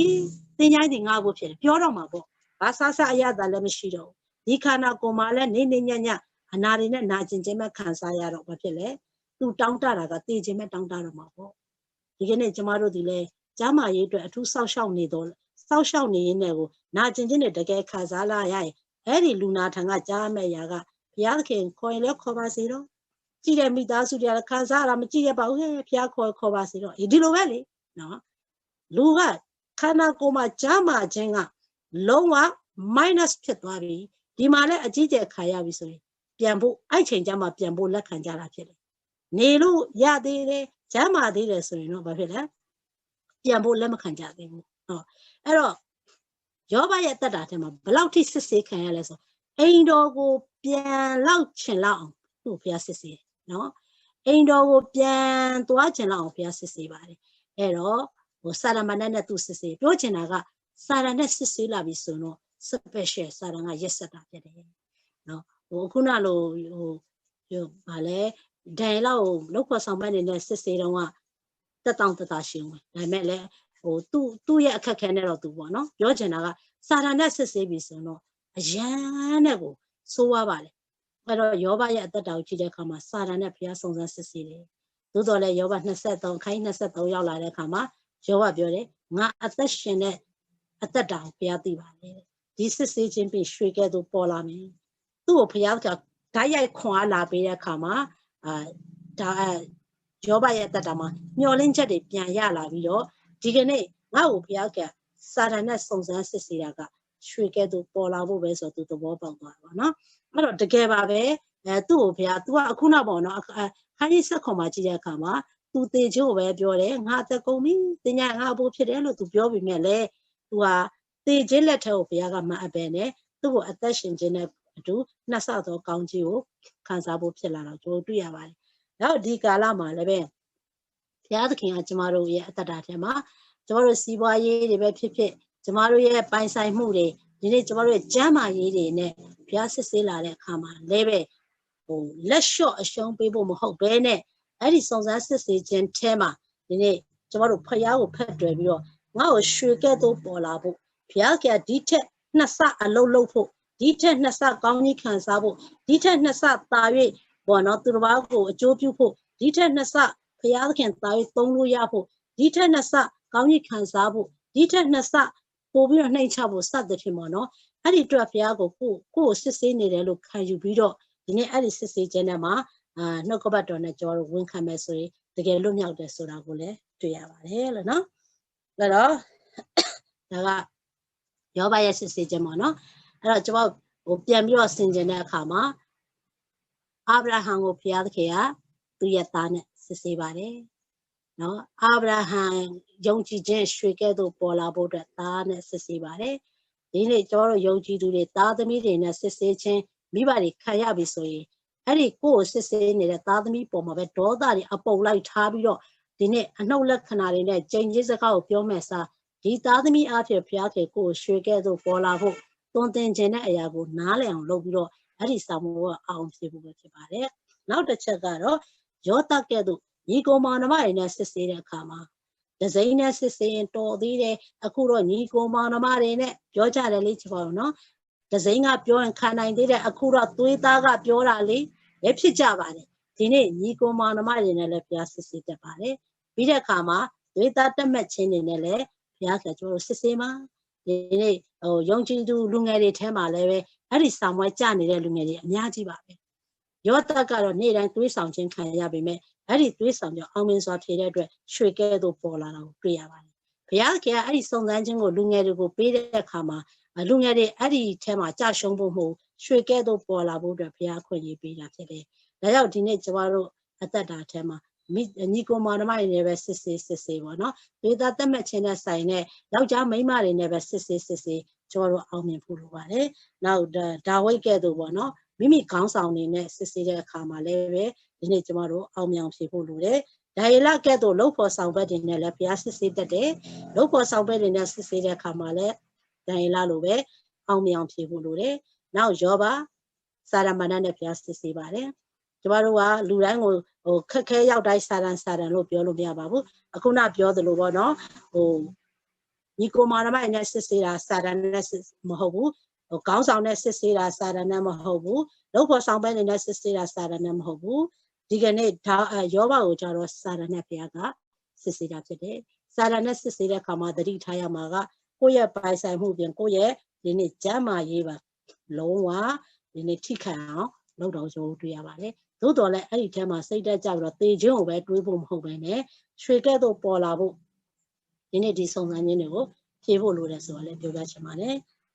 နောက်ဆုံးတစ်ယောက်ပေါ့နော်နောက်ဆုံးတစ်ယောက်ကဘယ်သူလဲဆိုယေရှုဖြစ်တယ်ယေရှုခရစ်တော်ပဲဤလောကမှာလူစားတိလာခံတဲ့အခါမှာစုံစမ်းခြင်းကိုခံရပါတယ်နော်အဲ့တော့စုံစမ်းခြင်းကိုခံရပါတယ်ယေရှုခရစ်တော်ပေါ့နော်အဲ့ဒီယေရှုခရစ်တော်စုံစမ်းခြင်းခံရတဲ့အပိုက်လေးကိုပေါ့နော်တပိုက်လေးဖတ်ချင်ပါတယ်ကျွန်တော်တို့ရှမတ်သေးတယ်မှာပေါ့နော်အားလုံးသိပြီးသားလည်းဖြစ်ပါတယ်ရှမတ်သေးခန်းကြီးလေးအငယ်တက်မှာပေါ့နော်ရှမတ်သေးခိုင်းလေးငယ်တက်မှာထိုအခါမှာ၌စုံစမ်းသွေးဆောင်ခြင်းခံစေမိကြောင်းဝိညာဉ်တော်သည်ယေရှုတော်သို့ပို့ဆောင်တော်မူတယ်တဲ့ယေရှုလည်းပဲစုံစမ်းခြင်းသွေးဆောင်ခြင်းကိုခံရပါတယ်နော်ယေရှုလည်းလူစားတိလာခံတဲ့အတွက်သူလည်းလူသားတရားဖြစ်တယ်ဒါကြောင့်သူလည်းလူအနေဖျားစစ်တော့ဟုတ်တယ်ဖျားစစ်ကနေလူစားတိလာခံတယ်ကျွန်တော်တို့အတွက်လူစားတိလာခံတဲ့အခါမှာသူလည်းလူစားတိအပြည့်ရှိတဲ့အတွက်သူလည်းဘာခံရလဲဆိုတော့စုံစမ်းစစ်ဆေးခြင်းခံရပါတယ်အဲ့ဒီစုံစမ်းစစ်ဆေးခြင်းကိုလည်းယေရှုကစာရန်နဲ့ပထမဆုံးစုံစမ်းစစ်ဆေးပါတယ်စာရန်နဲ့ပထမဆုံးစုံစမ်းစစ်ဆေးတဲ့အခါမှာလည်းယေရှုကနှုတ်ကပတ်တော်တွေနဲ့ပဲအနိုင်ယူသွားတာကိုတွေ့ရပါတယ်နံပါတ်1တစ်ချက်ကတော့ယေရှုကိုစာရန်ကစစ်ဆေးတဲ့အခါမှာဖျားသားဟုတ်လားဖျားသားဟုတ်တယ်ဆိုရင်ကြောက်ခဲကိုမိုးဖြစ်စေအဲ့ဒီအချိန်မှာယေရှုခရစ်တော်ကဘောနော်တို့ဘိုက်စာနေတဲ့အချိန်ဖြစ်တယ်သခင်ယေရှုခရစ်တော်ဘိုက်စာနေတဲ့အချိန်ဖြစ်တယ်စာလောင်မှုသိမ့်နေတဲ့အချိန်မှာလည်းစုံစမ်းခြင်းလာတတ်ပါတယ်နောက်တစ်ချက်ယေရှုကိုအောင်မြင်ကြော်ကြားမှုနဲ့စုံစမ်းပါတယ်အောင်မြင်ကြော်လောကမှာလူတိုင်းကအောင်မြင်ကြော်ကြားခြင်းတဲ့လူတွေပဲဖြစ်တယ်ယေရှုခရစ်တော်ကိုနံပါတ်1တစ်ချက်စာလောင်နေတဲ့အချိန်မှာစုံစမ်းတယ်နံပါတ်2တစ်ချက်ကြော်ကြားမှုပေါ့နော်ကြော်ကြားမှုနဲ့စုံစမ်းစစ်ဆေးပါတယ်နောက်ဆုံးမှာတော့ကိုယ်ကွယ်မှုမှားယွင်းဖို့အထိစုံစမ်းပါတယ်နှုတ်ကပတ်တော်တွေနဲ့လည်းစုံစမ်းပါတယ်သို့တော်လည်းယေရှုခရစ်တော်ကအဲ့ဒီစုံစမ်းသွေးဆောင်ခြင်းကိုအနိုင်ယူပြီးတော့ဒီနေ့ကျမတို့အတွက်အောင်ပွဲခံပေးခဲ့တာကိုလည်းတွေ့ရပါတယ်ဒါကြောင့်ယေရှုခရစ်တော်ပင်လင်ဒီလောကကြီးမှာပေါ့နော်သူလည်းပဲစုံစမ်းစစ်ဆေးခြင်းကိုခံယူသွားပါတယ်အဲ့တော့ဒီစုံစမ်းစစ်ဆေးခြင်းကိုခံယူတဲ့ယေရှုရဲ့ဘလို့ဒီစုံစမ်းစစ်ဆေးခြင်းတွေထဲမှာယေရှုဘလို့အနိုင်ယူခဲ့လဲဆိုတာကိုလည်းကျမ်းစာထဲမှာမှတ်တမ်းရှိတယ်နောက်ဒါတွေကိုကျွန်တော်တို့ကနားလည်ရမှာဖြစ်တယ်ကျမတို့စာလောင်နေတဲ့အချိန်မှာလည်းစုံစမ်းခြင်းတွေလာတတ်တယ်ဘယ်လိုလာတဲ့အခါမှာကျမတို့ဒုစရိုက်ဖြစ်မဲ့အရာတွေမလုံးမိဖို့လိုတယ်အဲ့တော့သုတ်တန်ကျမ်းထဲမှာပြောလဲဆိုငတ်လို့တဲ့ပြောချင်တာတအားစားချင်လို့ငတ်နေလို့ခိုးဆိုင်တာ9ဆပြန်ပြီးတော့ဒဏ်ခံရမယ်ပြောချင်တာကတခါကြရင်ခိုးချင်လို့တော့မဟုတ်ပါဘူးငတ်နေလို့ခိုးတာဒါပေမဲ့ကျမ်းစာကပြောတယ်သင်ငတ်လို့ခိုးဆိုင်စာလုံးလို့ခိုးဆိုင်လဲ9ဆသုတ်တန်ကျမ်းထဲမှာတော့ပြောချင်တာကဒီနေ့ကျမတို့ကိုဘုရားခင်အငတ်ထားတဲ့ဘုရားတော့မဟုတ်ပါဘူးဒီစာလောင်နေတဲ့အချိန်မှာဒီခက်ခဲနေတဲ့အချိန်မှာဘလောက်ဖြောက်မှတ်မလဲဆိုတာကိုဘုရားကစစ်ဆေးတာဖြစ်တယ်ဒါကြောင့်ယေရှုခရစ်တော်ကစာလောင်မှုနဲ့စာလံကလာတဲ့ဘုရားသားဖြစ်ကြောက်ခဲမိုးဖြောင်လို့ဘုရားသားလည်းမှန်ပါတယ်ကြောက်ခဲအောင်လည်းမိုးဖြောင်လောက်နိုင်တဲ့ဘုရားဖြစ်ပါတယ်ဒါပေမဲ့လည်းဘုရားသားမှန်ပေမဲ့လည်းကြောက်ခဲကနေမိုးဖြောင်လောက်နိုင်ပေမဲ့လည်းယေရှုခရစ်တော်ကစာရန်ရဲ့စုံစမ်းခြင်းထဲမှာအကြမခံမဲနဲ့ဒီကနေ့သူအကောင်းဆုံးဖြေဆိုခဲ့တာတွေ့ရပါတယ်ကြော်ကြားမှုအတွက်ယေရှုကိုသွေးဆောင်တဲ့အခါမှာလည်းအနိုင်ယူခဲ့ပါတယ်နော်အဲ့တော့နောက်ဆုံးကိုးကွယ်မှုပေါ့နော်ကိုးကွယ်မှုနဲ့ဆိုင်တဲ့စုံစမ်းခြင်းလာတယ်အခုလည်းဒီနောက်ဆုံးသောကာလမှာတမန်တရားအလွဲတွေပြောပြီးတော့ပေါ့နော်ဒီကနေ့ကိုးကွယ်မှုပိုင်းမှာလည်းအမျိုးမျိုးပေါ်လာတော့ကျွန်တော်တွေ့ရပါတယ်ဒါလည်းသတိထားရမှာဖြစ်ပါတယ် ဒီတမာတရားကောင်းကောင်းနားမလည်ဘူးဆိုရင်လွဲမှားတဲ့အယူဝါဒမစင်ကြယ်တဲ့ဩဝါဒတွေနောက်မှာကျိုးလိုက်သွားနိုင်ပါတယ်ပေါ့နော်နောက်ယေရှုခရစ်တော်ကဒါတွေကိုသိတော့ကြောင့်စာတန်ကလည်းတိုင်းနိုင်ငံအားလုံးငါပေးမယ်ငါ့ကိုကိုးကွယ်နော်လူစားတိလူအသွေးသားရှိတဲ့လူကဘာကြိုက်လဲဆိုတော့ तू သိရလေဒါကြောင့်လောကမှာရှိတဲ့ယုံကြည်သူတွေကိုလည်းကိုးကွယ်မှုလွဲမှားဖို့အတွက်လောကအရာတွေနဲ့ तू တွေးဆောင်ပါတယ်အဲ့တော့လောကအရာကျွန်တော်တို့မလိုဘူးလားဆိုတော့လိုပါတယ်သို့တော်လည်းလိုအပ်တဲ့အရာထက်မှားယွင်းတဲ့အရာကိုကျွန်တော်တို့မရွေးယူမှုဖို့အတွက်လိုပါတယ်နော်ကိုယ့်အတွက်လောကအရာတွေလိုတယ်ကိုယ့်အတွက်ယာတုလိုတယ်ကိုယ့်အတွက်ဘောနော်စီးစိမ်လိုတယ်ဘောနော်ကိုယ့်အတွက်အရာလိုတယ်ဒါပေမဲ့လည်းဒီနေ့ဖျားနဲ့လဲရမယ်ဆိုရင်တော့ကျွန်တော်လဲစရာအကြောင်းမရှိပါဘူး။ဘာကြောင့်လဲဆိုတော့ဒီနေ့ဖျားသခင်ကကျွန်တော်တို့လိုအပ်သမျှအရာအားလုံးကိုပေးနိုင်တဲ့ဖျားဖြစ်တယ်။အဲ့တော့တစ်ခါတည်းကြာရင်ကျွန်တော်တို့ကိုအဲ့ဒီကိုလိုနေတဲ့အရာကိုလိုချင်နေတဲ့အရာတွေနဲ့လည်းကိုလွဲမအောင်လုပ်တယ်။ဒီမောသေဩဝါဒစာဆောင်ထဲမှာကျွန်တော်ကြည့်ရခါမှာဗာတွေ့ရလဲဆိုတော့နော်ဒီမောသေတစ်ချက်ကြည့်မယ်နော်။ဒီမောသေဩဝါဒစာဒုတိယစာဆောင်ခန်းကြီး၄ဒီမောသေဩဝါဒစာဒုတိယစာဆောင်ခန်းကြီး၄အပိုင်းငယ်3မှာပေါ့နော်အပိုင်းငယ်3နဲ့4မှာအကြောင်းမူကားတဲ့နောင်ကာလ၌လူတို့သည်စင်ကြယ်သောဩဝါဒကိုနားမခံနိုင်ပဲတဲ့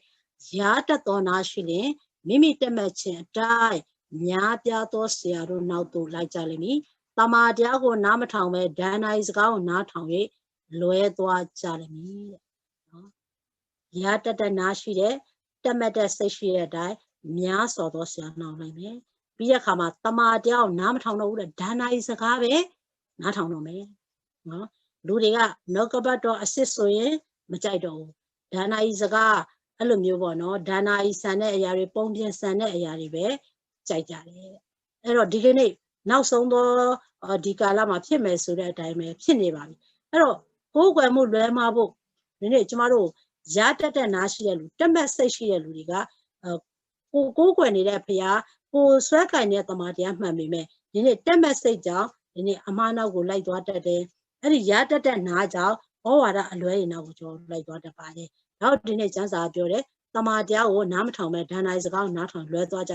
သင်မူကအရာရာ၌တမာတတိရှိစေတဲ့ဆင်းရဲဒုက္ခကိုသီးခံလို့သာသနာပြုဆရာဆောင်ရွက်ရတော့အခွင့်ဆောင်ရွက်ရတော့အမှုကိုဆောင်ရွက်လို့ဓမ္မဆရာအရာ၌ခန့်ထားပြီးပြုရတော့ကိုဝတ်များကိုအကုန်စင်ပြုလို့ဆိုပြီးတော့ပြန်ပြီးတော့တိမောသေတတိပေးထားတာဖြစ်တယ်အဲ့တော့တိမောသေလူတွေကရတတ်တဲ့နားရှိတဲ့အတွက်တဲ့ကိုယ့်ရဲ့တက်မဲ့စိတ်ရှိတဲ့အတိုင်းများစွာသောဆရာနောက်လိုက်ကုန်ပြီတဲ့တမာတရားကိုနားမထောင်ချင်ကြတော့တဲ့ဒါနာကြီးစကားပဲနော်ပေါ့ပြက်ပြောတဲ့အရာတွေကိုပဲလူတွေကကြိုက်ကြတော့တယ်တဲ့နော်အဲ့တော့တဲ့သင်ကတော့တတိထားပါအရာမှာတမာတတိရှိပါတဲ့ပြီးတော့ဒုက္ခဆင်းရဲဒုက္ခကိုသီးခံလို့အဲ့လိုပြောပါတယ်ဆင်းရဲဒုက္ခကိုသီးခံလို့ဒီကနေ့ကျွန်တော်တို့ယုံကြည်သူတွေအခက်ခဲတွေ့တဲ့အခါမှာဒုစရိုက်ကိုပို့လို့တတ်ပါတယ်ဒုက္ခဆင်းရဲရောက်လာတဲ့အခါမှာဖယားမကြိုက်တာကိုပို့လို့တတ်ပါတယ်နော်အဲ့တော့ကျမ်းစာလည်းပြောတယ်ကာလကိုပိုင်းခြားပါပြီးတော့ဒီနေ့ဆင်းရဲဒုက္ခကိုသီးခံပါဒီကာလကဒုက္ခဆင်းရဲကိုသီးခံရမယ့်ကာလဖြစ်တယ်နော်အဲ့တော့ဒီနေ့ကျမတို့ကို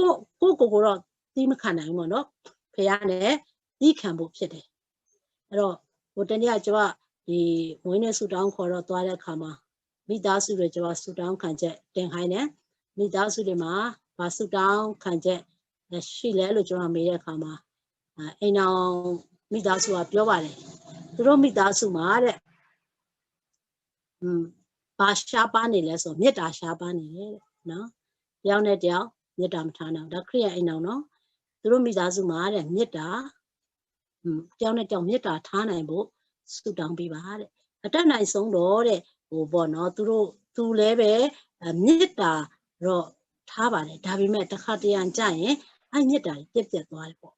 အဲ့တော့သူတို့ဆူတောင်းခံချက်တင်တဲ့အရာပေါ့နော်အဲ့တော့ကျွန်မလည်းပြောပါတယ်ရှားလာမယ်လေကျမ်းစာပြောပြီးသားပေါ့နော်နောင်ကာလ၌ခဲမယ်မိုးတမဲ့တော်သူကိုချစ်တော်သူပဲဖြစ်လာလူကမိသားစုထဲမှာပင်လင်းကိုပဲချစ်တော်မယ်ဒီနေ့မိသားစုချစ်ဖို့ခက်လာသစိမ်းမပြောနဲ့ပေါ့နော်အဲ့တော့အဲ့ဒီမေတ္တာ ပေါ့နော်မေတ္တာနဲ့အဲ့ဒီအိမ်တော်မှာသူတို့ဆက်ပြီးတော့မေတ္တာရှိဖို့ပေါ့နော်နောက်တစ်ချက်ကသူကပြောလဲဆိုတော့မိသားစုမှာတစ်ခါတရံကြငြိမ်သက်ခြင်းမရှိဘူးပေါ့သူတို့ဆုတောင်းခံချက်ပေါ့နော်ငြိမ်သက်ခြင်းမရှိဘူးမေတ္တာပေါ့တရားနဲ့တောင်မေတ္တာထားနိုင်ဖို့နဲ့ငြိမ်သက်ခြင်းရှိဖို့ဆိုတော့သူပြောပါတယ်အဲ့တော့အဲ့ချိန်မှာဘုရားကနှုတ်ကပတ်တော်တစ်ခုကျွန်တော်ကိုတတိယခိုင်းပြီးတော့သူတို့ကျွန်တော်တိဆောက်ပေးတာအဲ့နှုတ်ကပတ်တော်ကပြောချင်တာကဒီနေ့ကျွန်တော်တို့ယုံကြည်သူတွေဒီခဲဆိုသောကာလမှာတယောက်နဲ့တယောက်မေတ္တာထားပြီးတော့ဒီဖြတ်တန်းနေရတဲ့ကာလမှာငြိမ်သက်ခြင်းရှိစွာဖြတ်တန်းနိုင်ဖို့အတွက်ဖခင်ရဲ့အကူအညီလိုပါတယ်ကိုယ့်ဘက်ကိုရှာတဲ့ငြိမ်သက်ခြင်းမမြဲဘူးကိုယ့်ဘက်ကိုလှုပ်ယူတဲ့မေတ္တာကမမြဲဘူးနော်ကိုယ့်ဘက်ကိုတင်းခံတဲ့ယုံကြည်ခြင်းเนี่ยမမြဲဘူးဖခင်ပေးတာကိုယူမှမြဲတာဖြစ်တယ်တခါလေကြရင်လူပေးတဲ့အရာကမမြဲဘူးဖခင်ပေးတဲ့အရာကမြဲတယ်ဖခင်ပေးတဲ့ယုံကြည်ခြင်းဖခင်ပေးတဲ့မေတ္တာဖခင်ပေးတဲ့ငြိမ်သက်ခြင်းမြဲတယ်အဲ့တော့ဖခင်ပေးထားရဲ့သားနဲ့ကျွန်တော်တို့မယူရင်တော့ကျွန်တော်တို့အသက်တာထဲမှာလူမေတ္တာနဲ့ချစ်မယ်ဆိုရင်အတိုင်းတာပဲရှိတယ်နော်အဲ့တော့ဒီနေ့ကျွန်တော်တို့အသက်တာထဲမှာဖခင်ပေးတယ်လို့ပြောတယ်ဒါဆိုဖခင်ပေးတဲ့အရာယုံကြည်ခြင်းနဲ့ဝန်ခံမှာဝန်ခံပြီးတော့ဒီနေ့ဖခင်ပေးတဲ့မေတ္တာဖခင်ပေးတဲ့ယုံကြည်ခြင်းဖခင်ပေးတဲ့ငြိမ်သက်ခြင်းနဲ့ပဲဒီနေ့မိသားစုကအကောင်းဆုံးတည်ဆောက်နိုင်မယ်ဆိုတဲ့အကြောင်းကျွန်တော်ခွာပေးတယ်အဲ့တော့အဲ့နှုတ်ကပတ်တော်ကဘယ်ထဲမှာပါလဲဆိုတော့အေဖက်ထဲမှာပေါ့နော်အေဖက်ထဲမှာအေဖက်တစ်ချက်ဖတ်ပြချင်ပါတယ်အေဖက်ခန်းကြီး6အေဖက်ခန်းကြီး6အငယ်23အေဖက်ခန်း6အငယ်23မှာညီအကိုတို့၌ငြိမ်သက်ခြင်းရှိပါစေတော့ခမဲတော်ဖရာနှင့်သခင်ယေရှုခရစ်ပေးတော်မူသောယုံကြည်ခြင်းနဲ့ချစ်ခြင်းမြတ်တာရှိပါစေတော့တဲ့နော်အဲ့ဒါကအေဖက်6:23မှာညီအကိုတို့၌ငြိမ်သက်ခြင်းရှိပါစေတော့ခမဲတော်ဖရာနှင့်သခင်ယေရှုခရစ်ပေးတော်မူသောယုံကြည်ခြင်းနဲ့ချစ်ခြင်းမြတ်တာရှိပါစေတော့ဒီနေ့ကျမတို့မှာဘာရှိဖို့လိုလဲဘာအရေးကြီးလဲဆိုဖရာသိပါတယ်အဲ့ပါဖတ်တဲ့အခါမှာ3ခုရှိတယ်ငြိမ်သက်ခြင်းရှိပါစေတော့တဲ့ပြီးတော့ခမဲတော်ဖရာနဲ့ယေရှုခရစ်တော်ပေးတဲ့ယုံကြည်ခြင်းနဲ့ချစ်ခြင်းမြတ်တာနော်ခမဲတော်နဲ့ယေရှုခရစ်တော်ကဒီနေ့ကျမတို့ဘာပေးလဲဆိုတော့ငြိမ်သက်ခြင်းပေးတယ်ယေရှုခရစ်တော်က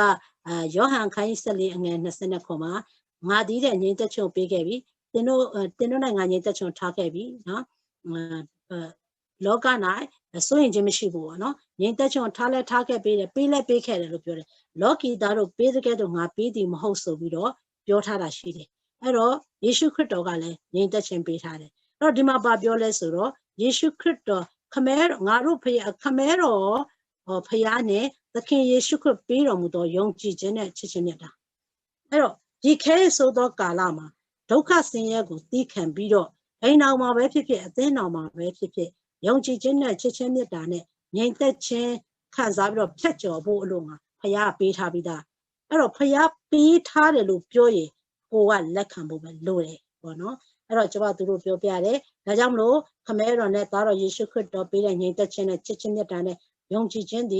ီပေါ့နော်ရှိပါစေတော့လို့ပြောတဲ့အတွက်ဒီနေ့ကျွန်မတို့မှာရှိဖို့ဝန်ခံရမှာဖြစ်တယ်အဲ့တော့ကျွန်မလည်းနေ့တိုင်းဝန်ခံတယ်ခမဲတော်နဲ့သားတော်ယေရှုခရစ်တော်ပေးတဲ့ငြိမ်သက်ခြင်းနဲ့ချစ်ခြင်းမြတ်တာနဲ့ယုံကြည်ခြင်းဒီကျွန်မရဲ့အသက်တာထဲမှာရှံထွက်ပါစေတော့လို့ကျွန်မလည်းဝန်ခံတယ်အဲ့လိုဝန်ခံမှသာလေဒီနေ့ဒီခဲဆိုတော့ကာလမှာငြိမ်သက်စွာသက်ရှင်နိုင်မယ်စုံစမ်းခြင်းတွေထဲမှာငြိမ်ဝတ်စွာနေတတ်မယ်ယုံကြည်ခြင်းနဲ့ဖြတ်ကျော်နိုင်မယ်မေတ္တာတွေမပြတ်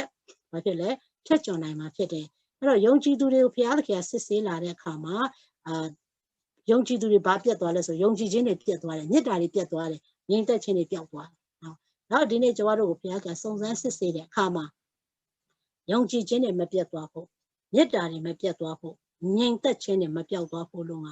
့ဖယားကပေးတာဖြစ်တယ်လူပေးတာမဟုတ်ဖယားပေးတာဒါကြောင့်ဖယားပေးတဲ့အရာကမြဲတယ်ဖယားပေးတဲ့အရာကချွင်းချက်မရှိဘူးเนาะဒါကြောင့်မလို့ဝန်ခံပါနှုတ်ကပတ်တော်ဝန်ခံပြီးတော့ရယူပေါ့เนาะအဲဆိုလို့ရှိရင်ဖယားခင်ကျွန်တော်တို့အသက်တာထဲမှာသူပေးတဲ့မေတ္တာသူပေးတဲ့ယုံကြည်ခြင်းသူပေးတဲ့ငြိမ်သက်ခြင်းရှိတဲ့အခါမှာသူကလိုအပ်လို့မိသားစုနဲ့ပဲစုံစမ်းသာသနာ့မီးနဲ့ပဲစုံစမ်းလောက်ဖို့ဆောင်ဘက်နေနဲ့ပဲစုံစမ်းဟောနော်စာရမဏတ်နဲ့ပဲစုံစမ်းဒီနေ့ကျမတို့ရဲ့အသက်တာထဲမှာမေတ္တာမပြတ်ယုံကြည်ခြင်းမပြတ်ငြိမ်သက်ခြင်းမပြောက်ဘဲနဲ့ဒီနေ့အောင်ပွဲခံနိုင်မယ်ဆိုတာကိုမြင်ရပါတယ်အဲ့တော့ဘုရားသခင်ကသူ့သားသမီးအယောက်စီတိုင်းကိုစုံစမ်းစစ်ဆေးပြီးပြီဆိုရင်တော့ အဲ့ဒီစုံစမ်းစစ်ဆေးခြင်းခံရတဲ့သူတိုင်းကရွှေကဲ့သို့ပေါ်လာမယ်ဆိုတာကိုခွန်အားပေးခြင်းပါတယ်အဲ့ဒါကယုံကြည်သူအသက်တာမှာစုံစမ်းခြင်းခံရတဲ့အရာပါနော်အဲ့တော့ယေရှုခရစ်တော်ပင်စုံစမ်းခြင်းခံရတယ်အဲ့တော့ဒီနေ့ခုနပြောလို့ပေါ့ယုံကြည်သူကဒီကနေ့မှာစုံစမ်းစစ်ဆေးခြင်းကိုခံနေရတယ်စုံစမ်းစစ်ဆေးခြင်းကိုခံနေရပြီးအဲ့စုံစမ်းစစ်ဆေးခြင်းကလည်းရွှေကဲ့သို့ပေါ်လာဖို့ဖြစ်တယ်ချင်းမြောက်ခြင်းခံရဖို့ဖြစ်တယ်အဲ့တော့ရွှေကဲ့သို့ပေါ်လာဖို့စုံစမ်းစစ်ဆေးခြင်းတစ်ဖက်ကခံနေရတဲ့အချိန်မှာတစ်ဖက်ကလည်းပြင်ဆင်ခြင်းလုပ်ရပါတယ်နော်အဲ့ဒီပြင်ဆင်ခြင်းကဘာလဲဆိုတော့ကျွန်တော်တို့အာမုတ်အနာဂတိကျမ်းဖတ်ချင်ပါတယ်အာမုတ်အနာဂတိကျမ်းခိုင်းလေးအငယ်7မှာပေါ့နော်အာမုတ်အနာဂတိကျမ်းခိုင်းလေးအငယ်7မှာဘုရားခင်ကျွန်တော်တို့ကိုပြောထားတဲ့စကားလေးပေါ့အာမုတ်အနာဂတိကျမ်းခန်းကြီးလေးအပိုင်းငယ်7အာမုတ်အနာဂတိကျမ်းခန်းကြီးလေးအပိုင်းငယ်7မှာတို့ဖြစ်၍အိုဣတေလမျိုးအထက်ကပြုတကဲ့သို့တင်တို့၌ငါပြောမိထို့သောပြုမိဖြစ်သောကြောင့်အိုဣတေလမျိုးတင်ဤဘုရားသခင်နဲ့တွေ့ခြင်းကကိုပြင်ဆင်လောတင်ဤဘုရားသခင်နဲ့တွေ့ခြင်းကကိုပြင်ဆင်လောတစ်ဖက်ကစုံစမ်းစစ်ဆေးခြင်းနဲ့ခံရင်းနဲ့တစ်ဖက်ကလည်းဖျားနဲ့တွေ့ဖို့အသက်တော်ပြင်ဆင်ရမယ်နော်ပြင်ဆင်ခြင်းပေါ့နော်ဒီနေ့ဘာကြောင့်လို့ဒီຢာကိုတွဲပြောလဲဆိုတော့ယုံကြည်သူတွေကတစ်ဖက်ကစုံစမ်းခြင်းခံရတဲ့အချိန်မှာပြင်ဆင်ခြင်းအသက်တော်မေ့နေကြတယ်ပြင်ဆင်ခြင်းအသက်တော်အာရော့ကြလို့ဖြစ်တယ်ကျမတို့ကလောကမှာစုံစမ်းခြင်းခံရုံနဲ့မပြီးသေးဘူးဒီနေ့ကျမတို့ကဒီနေ့ဖျားနဲ့ပြန်လဲတွေ့ဖို့အတွက်အသက်တော်နဲ့ပြင်ဆင်ရပါတယ်အဲ့တော့စုံစမ်းခြင်းခံရတဲ့အသက်တော်ပြင်ဆင်သွားဖို့ဘုရားသခင်ကအလိုရှိပါတယ်အဲ့တော့ဒီနေ့သင်ဤဘုရားခင်နဲ့တွေ့ခြင်းကကိုပြင်ဆင်ပါလို့ဘုရားကပြောတယ်စုံစမ်းခြင်းခံရတာမှတစ်ဖက်ကပြင်ခိုင်းသေးတယ်ဘယ်လိုလုပ်နိုင်မလဲဆိုပြီးတော့ကျမတို့ကcomplaint တက်ဖို့တော့မဟုတ်ဘူးဒီနေ့ကျမတို့ရဲ့အသက်တာထဲမှာရွှေကဲ့သို့ပေါ်လာဖို့ဘုရားခင်ကျမတို့စုံစမ်းနေတဲ့အချိန်မှာတစ်ဖက်ကနေတတိရှိရမယ်ဘုရားခင်နဲ့တွေ့ရမယ်သူဖြစ်တယ်ဆိုတော့မမေ့ဖို့တနေ့ကျမတို့လောကမှာပဲအဆုံးသတ်သွားမှာမဟုတ်ဘူးကျမတို့ပန်းတိုင်ကဒီလောကမှာပဲပြီးသွားမှာမဟုတ်ဘူးဒီနေ့ကျမတို့ရဲ့ပန်းတိုင်ရဲ့အဆုံးဟုတ်ဘုရားသခင်ရှိမှာဖြစ်တယ်အဲ့တော့ဘုရားသခင်နိုင်ငံတော်ထဲရောက်တဲ့အခါမှာဘုရားသခင်နဲ့ကျမတို့တွေ့ဖို့လိုသေးတယ်အဲ့တော့ဟိုတလောကကျမနေမကောင်းတဲ့အချိန်မှာဘုရားသခင်နော်သိရမယ်ဆိုရင်လေဘုရားသခင်ရှိကိုပြန်တာအကောင်းဆုံးသောနေရာကိုပြန်တာဖြစ်တဲ့အတွက်မကျေနပ်စရာအကြောင်းမရှိပါဘူးမပြန်ရစရာအကြောင်းလည်းမရှိပါဘူးလို့ကျမဘုရားပြောပါတယ်ဒါပေမဲ့ကိုတော်ရေမပြန်ချင်သေးဘူးနော်ဘုရားကျမပြောတယ်ဘာလို့မပြန်ချင်သေးလဲဆိုတော့အကြောင်းရှိတယ်လေဘာလို့လဲဆိုတော့လောကမှာကိုယ့်ရဲ့အစေခံထားတဲ့အရာအတွက်တရဖူရမှာတော့ဟုတ်တယ်နော်ကိုရိတ်သိမ်းထားတဲ့အရာအတွက်တရဖူရမယ်ဆိုတော့သိတယ်ဒါပေမဲ့ကိုယ့်အသက်တာကိုခုနလိုပေါ့ကိုယ့်ရဲ့ပြင်ဆင်ခြင်းနဲ့ကိုယ့်ရဲ့ life ကိုပြန်ပြီးတော့သုံးသပ်တဲ့အခါမှာတရဖူစားပြီးတော့အဝတ်စားမပါတဲ့အခြေအနေမျိုးနဲ့သွားရမှာကိုအဆင်မပြေဘူးတခါလေကြိုက်ကျွန်တော်လောကမှာကိုယ့်ရဲ့လှုပ်ဆောင်ချက်ကြောင့်ကိုဖျားခိုင်းတာလှုပ်လိုက်တဲ့အတွက်တရဖူတော့ရကြမှာဖြစ်တယ်တချို့တွေတရားဟောလိုက်တဲ့နဲ့လူတွေအများကြီးပြောင်းလဲလာတာဖြစ်တယ်နမိတ်လက္ခဏာတွေအများကြီးလုပ်နေတဲ့လူတွေရှိတယ်ဒါပေမဲ့အကျင့်ပိုင်းဆိုင်ရာမှာ0ဖြစ်နေတဲ့သူတွေအများကြီးပဲအဲ့တော့ကျမလည်းဖျားကိုပြန်စဉ်းစားတယ်ကိုယ့်ရဲ့လှုပ်ဆောင်ချက်ကြောင့်တရဖူတော့ဆောင်းပြီးတော့ကိုတုံးလုံးတွင်းနဲ့တရဖူဆောင်းအောင်မစုံဖြစ်သေးဘူးဟဲ့နော်ဒါကြောင့်ဘုရားကိုပြောတယ်ကိုတော့ရဲ့ကျမမပြန်ချင်သေးတာကကိုယ့်ရဲ့အကျင့်ပိုင်းဆိုင်ရာကိုဘာဖြစ်လဲပြင်ဆင်ချင်သေးတယ်နော်ဝတ်စုံအပြည့်နဲ့တရဖူစောင်းချင်တယ်ကိုတော့ရဲ့လို့ကျမဘုရားကိုပြောတာဖြစ်တယ်နော်အကောင်းဆုံးသောနေရာကိုပြန်ဖို့အတွက်ဖြစ်တယ်လို့မပြန်ချင်ဘူးဒီနေ့ဝတ်စုံအပြည့်နဲ့ပဲတရဖူစောင်းချင်တယ်လောက်ရကြောင့်ကိုယ့်ရဲ့အစေခံခြင်းကိုယ့်ရဲ့ရိတ်သိမ်းဘုရားကျေးဇူးတော်ကြောင့်ရိတ်သိမ်းခွင့်ရတဲ့ပေါင်းခွင့်ရတဲ့အရာတွေအဲ့ဒါအတွက်တရဖူတော့ရမှာတော့ဟုတ်ပြီမဲ့ဒီနေ့ကိုယ့်ရဲ့အသက်တာပိုင်းအသက်ရှင်ခြင်းအရာပေါ်မှာကိုယ့်ရဲ့အကျင့်ပိုင်းဆိုင်ရာပေါ်မှာအားနဲ့ဝတ်စုံမပြည့်ပြောချင်တာကဟိုပါပေါ့နော်မြင်တောင်ပြောမယ်ဆိုရင်တော့ရွှေအစ်စ်တွေဝတ်ထားတော်လဲပဲဝတ်စားမပါတဲ့လူတစ်ယောက်လို့ပေါ့ဝတ်ထားတာတော့ရွှေအစ်စ်ပဲဒါပေမဲ့ဝတ်စားမပါတဲ့အခါမှာမတင့်တယ်ထိုနည်းတူဆိုပဲကောင်းကင်ဘုံမှာလည်းပဲကျမတို့ရဲ့လှုပ်ဆောင်မှုကြောင့်ဒီနေ့ခင်းဆိုးသောကာလမှာအငယ်ဆုံးသောသူကိုကျွန်တော်ပြုစုခဲ့တဲ့အရာပဲဒီနေ့ပျောက်ဆုံးသောဝိညာဉ်တွေအတွက်ကျွန်တော်အစေခံခဲ့တဲ့အရာတွေအသင်းတော်မှာကျွန်တော်ကိုဖိရင်လုပ်ခဲ့တဲ့အရာတွေကိုယ့်ရဲ့ပတ်ဝန်းကျင်မှာနိုင်တဲ့လောက်ကိုလှုပ်ဆောင်ခဲ့တဲ့အရာတွေ ကိုတက်တဲ့ခံခဲ့ရကိုအင်္ဂလိပ်ပြောခဲ့တဲ့အရာတွေအားလုံးအတွက်တရဖူဟုတ်ပြီမဲ့လေဒီနေ့ကိုရဲ့အကြံကိုအတွက်ဝတ်လုံဖြစ်ခဲ့ရကိုတုံးလုံးတီးနဲ့တရဖူဆောင်းရမယ်အမှုတော်ဆောင်တွေခရိယန်တွေယုံကြည်သူတွေကောင်းကင်ဘုံမှာကျွန်တော်ဒုနဲ့တေးတွေ့ရအောင်ဖြစ်တယ်ဒါကြောင့်ဘုရားကိုပြောတယ်အကောင်းဆုံးသောနေရာနဲ့အဖေရှိကိုပြန်တာညင်းပယ်စရာအကြောင်းမရှိပေမဲ့ဘောနော်ဝတ်စုံမပြည့်ပဲနဲ့တရဖူမဆောင်းချင်သေးလို့ပါလို့ကျွန်တော်ဘုရားကိုပြောတာဖြစ်တယ်နောက်ကျွန်တော်တော့မသေးရဲတာမဟုတ်မသေးချင်သေးတာလေဒီအဲ့လိုမျိုးပေါ့အဲ့တော့ဘာကြောင့်လဲဆိုဖရားနဲ့တွေ့တဲ့အခါမှာဝစ်စုံအပြည့်နဲ့တရက်ဖူပဲစောင်းချင်တယ်နောက်ဖရားကတစ်ဖက်ကစုံစမ်းခြင်းခံနေတဲ့အချိန်မှာတစ်ဖက်ကပြင်ပါဆိုတာအဲ့ဒါကိုပြောတာဖြစ်တယ်တင်းကြီးဖရားခင်နဲ့တွေ့ချင်တော့ကိုပြင်ဆင်အောင်မယ်နော်ကျွန်တော်တို့အလောက်ပဲလောက်ပြီးတော့ကိုယ့်အတွက်ဘာမှမပြင်ဆင်ဘူးဆိုလဲမဖြစ်ပြန်ဘူးပေါ့နော်အလောက်လောက်တာဂုံမရှိဘူးလားဆိုဂုံရှိတယ်ဒါပေမဲ့ပြင်ဆင်ရမယ့်အပိုင်းမပြင်ဆင်ဘူးဆိုရင်ကိုယ်လည်းနစ်နာမှာဖြစ်တယ်ပေါ့နော်အဲ့တော့ပြင်ဆင်ရဖို့ဒီလည်းရှိတယ်ပေါ့နော်အဲ့တော့ပြင်ဆင်ခြင်းအသက်တာကိုကျွန်တော်တို့ကြည့်ရတဲ့အခါမှာဥပမာအနေနဲ့ဘယ်သူ့ကိုပေးချင်လဲဆိုတော့ဧတရာပေါ့နော်ဧတရာဝတ္ထုကိုကျွန်တော်ဥပမာပေးချင်ပါတယ်လို့ဧတရာဝတ္ထုထဲမှာတစ်ချက်ဖတ်ချင်တယ်ဧတရာဝတ္ထုခန်းကြီးနဲ့ဧတရာဝတ္ထုခန်းကြီးနဲ့အပိုင်းငယ်15ပေါ့နော်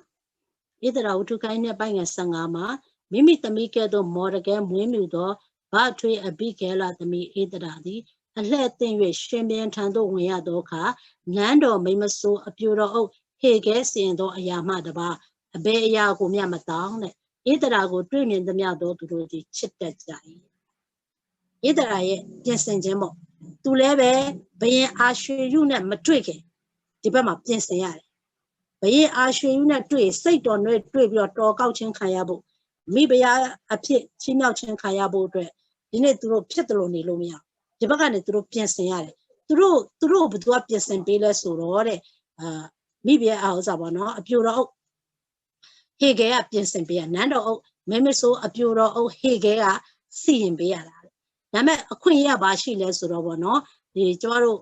အပိုင်ငယ်73မှာကြည့်တဲ့အခါမှာထို့နောက်မှာတဲ့အပြိုတော်တို့ဒီရှင်ဘရင်ထံသို့ဝင်ချင်ရောက်တော့အခါအလိုရှိသမျှတို့ကိုတောင်း၍အပြိုတော်နန်းမှာရှင်ဘရင်နန်းတော်သူယူသွားရကြ၏တဲ့အဲ့မှာအခွင့်အရေးရှိတယ်အခွင့်အရေးပါလဲဆိုတော့ရှင်ဘရင်ထံသို့ဝင်ချင်ရောက်တဲ့အခါမှာတဲ့ကိုအလိုရှိတဲ့အရာကိုလိုချင်တဲ့အရာ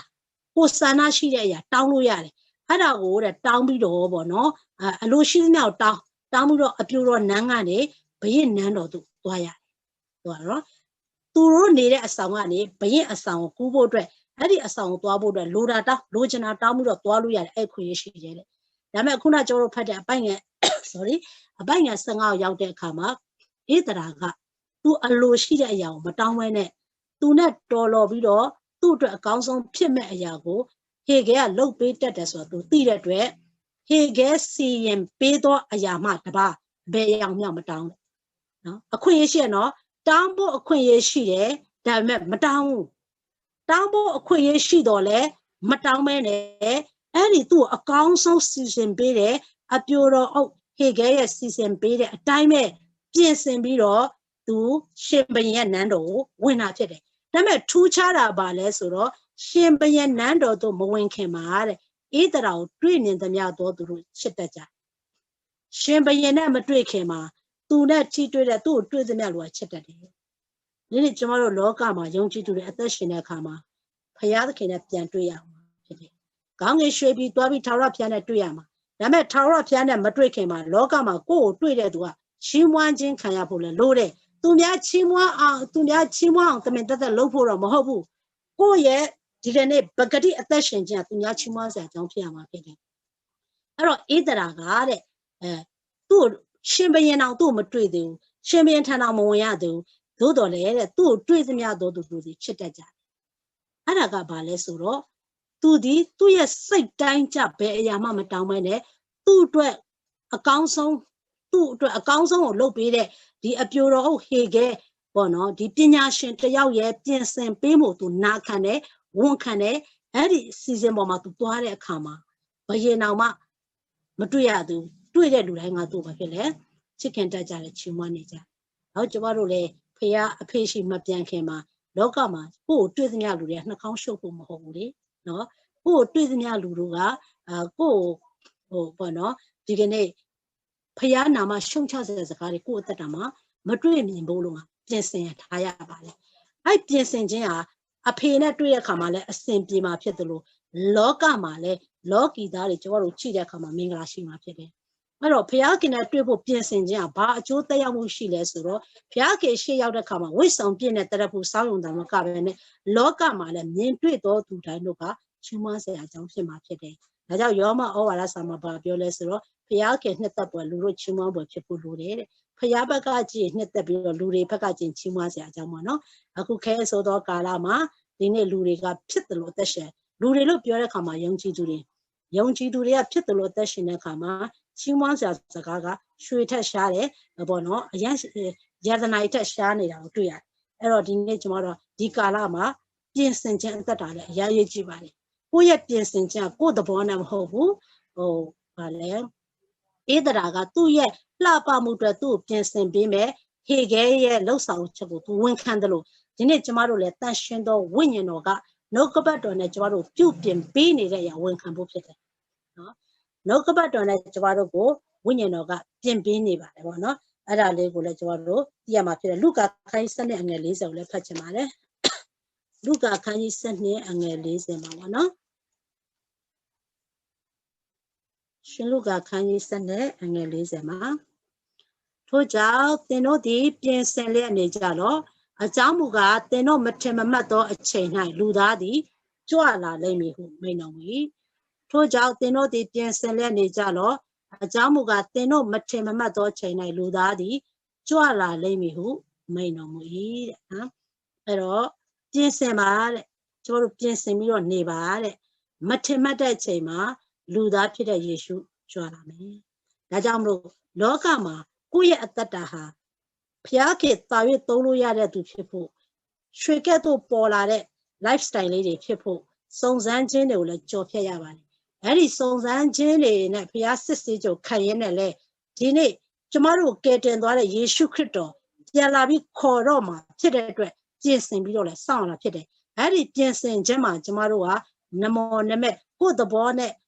ကိုယ့်ရဲ့အသက်တာကိုပုံဖော်ဖို့မဟုတ်ပဲနဲ့ကိုယ့်ရဲ့အသက်တာကိုပုံဖော်ပေးနေတဲ့ဝိညာဉ်တော်ရှိတယ်။နတ်ရှင်တော်ဝိညာဉ်တော်တမန်တရားနဲ့ကျွန်တော်တို့ပုံဖော်ပေးနေတာဖြစ်တယ်။ဒါကြောင့်ပြင်ဆင်ခြင်းနဲ့သခင်ကိုစောင့်ရမှာဖြစ်တယ်။ဖြစ်တယ်လို့စောင့်လို့မရဘူး။ဒါကြောင့်တန်ရှင်တော်ဝိညာဉ်တော်ကကျွန်တော်တို့ပြင်ဆင်ပေးတဲ့အကြောင်းကိုတိတုကိုဖတ်ရအောင်။တိတုခန်းကြီး3တိတုထဲမှာဖတ်ချင်ပါတယ်။တိတုခန်းကြီး3အပိုင်းငယ်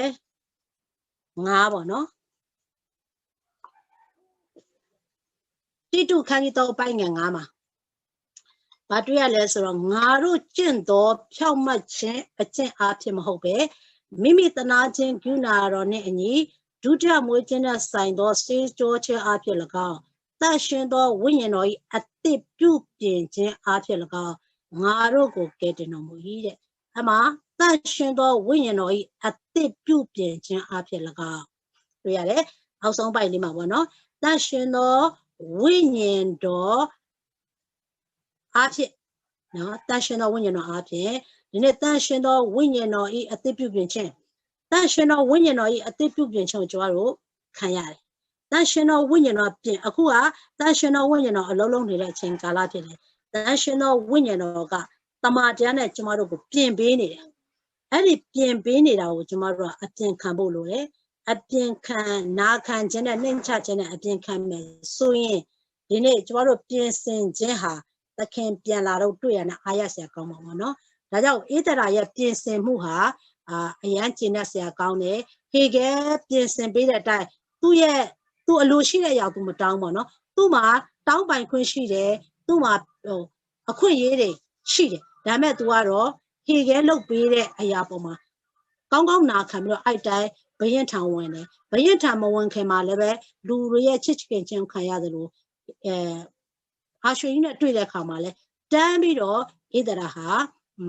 မိဖုရားနေအောင်ရသွားတော့ကျိုးတွေ့ရပါလေဒါကြောင့်မို့အာမုတ်ထဲမှာသင်ဤဖုရားခင်နဲ့တွေ့ခြင်းကကိုပြင်ဆင်ပါနော်အဲ့တော့သင်တို့မထင်မှတ်တဲ့ချိန်မှာလာမယ်ဒါကြောင့်မလို့ဘယ်ချိန်လာမလဲဆိုတော့မသိတော့ကြောင်းပြင်ဆင်လဲစောင့်နေပါဆိုပြီးတော့လေလုကာထဲမှာကျွန်တော်တို့ပြောတယ်ဒါကြောင့်ကျွန်တော်တို့ပြင်ဆင်နဲ့သခင်ရဲ့ခြေဆောင်ခြင်းကိုစောင့်အောင်မှာဖြစ်တယ် hello the pagala pinseme the pagale in a go shake at the polabo sissy jenny pole to army polo at the chodos sissy genia loka ma shake people a hogano that I put people a hog the suragule the vachamare that I put people a jangro yako tema pavale yako kanji te a bang said yako kanji te a bang said nema so then now shutting or deacon thought to the minglashi a jamuga sit just so zanjo can be ma the camp yago chito to a gadi taramudo at that tarapu yalimi no so then now shut your deacon thought to a minglashi county she no so then now shutting or deacon thought I'll mean the minglashi now the chair so that sit Georgia can be so yeah Payadkia Batarapi as a Catiro at that Tarapu Tapi, no? In it Tarapu Namutama at that Tarapu Lepa. So that Sissage Shilketo Polapo, Sissajo Cando Dura, Harry Sissajo Almindo Dura, Loga Male Shilketo Pola in Damacavene at that Tarapua Yaumapede, no? Loere, some were on Hode Adre, Payadkia let Tarapu, Jimmy Tabari. Those Luella sort of Mulu, no, Namele, Mapti nine a yari Mahoba, T nine a yari, Joe nine a yari, Pia Kinga, beat up today, Joe Dapulu after the bono, in a Joe Dame, in a Joe Adi Payake, Sissy Gentema, Joe Piacheme, Joe Piatame, so you know. Loka Male, Shriket to Polame, Pia Kamale, Gong in Malebe, a penepian, tweeted Kama, in a whistle at dinner. Tarafu sound all the people, Pia Queen being after the one, without cane so the Ikalama, but do Gigi do Kakana to Shibida Pete,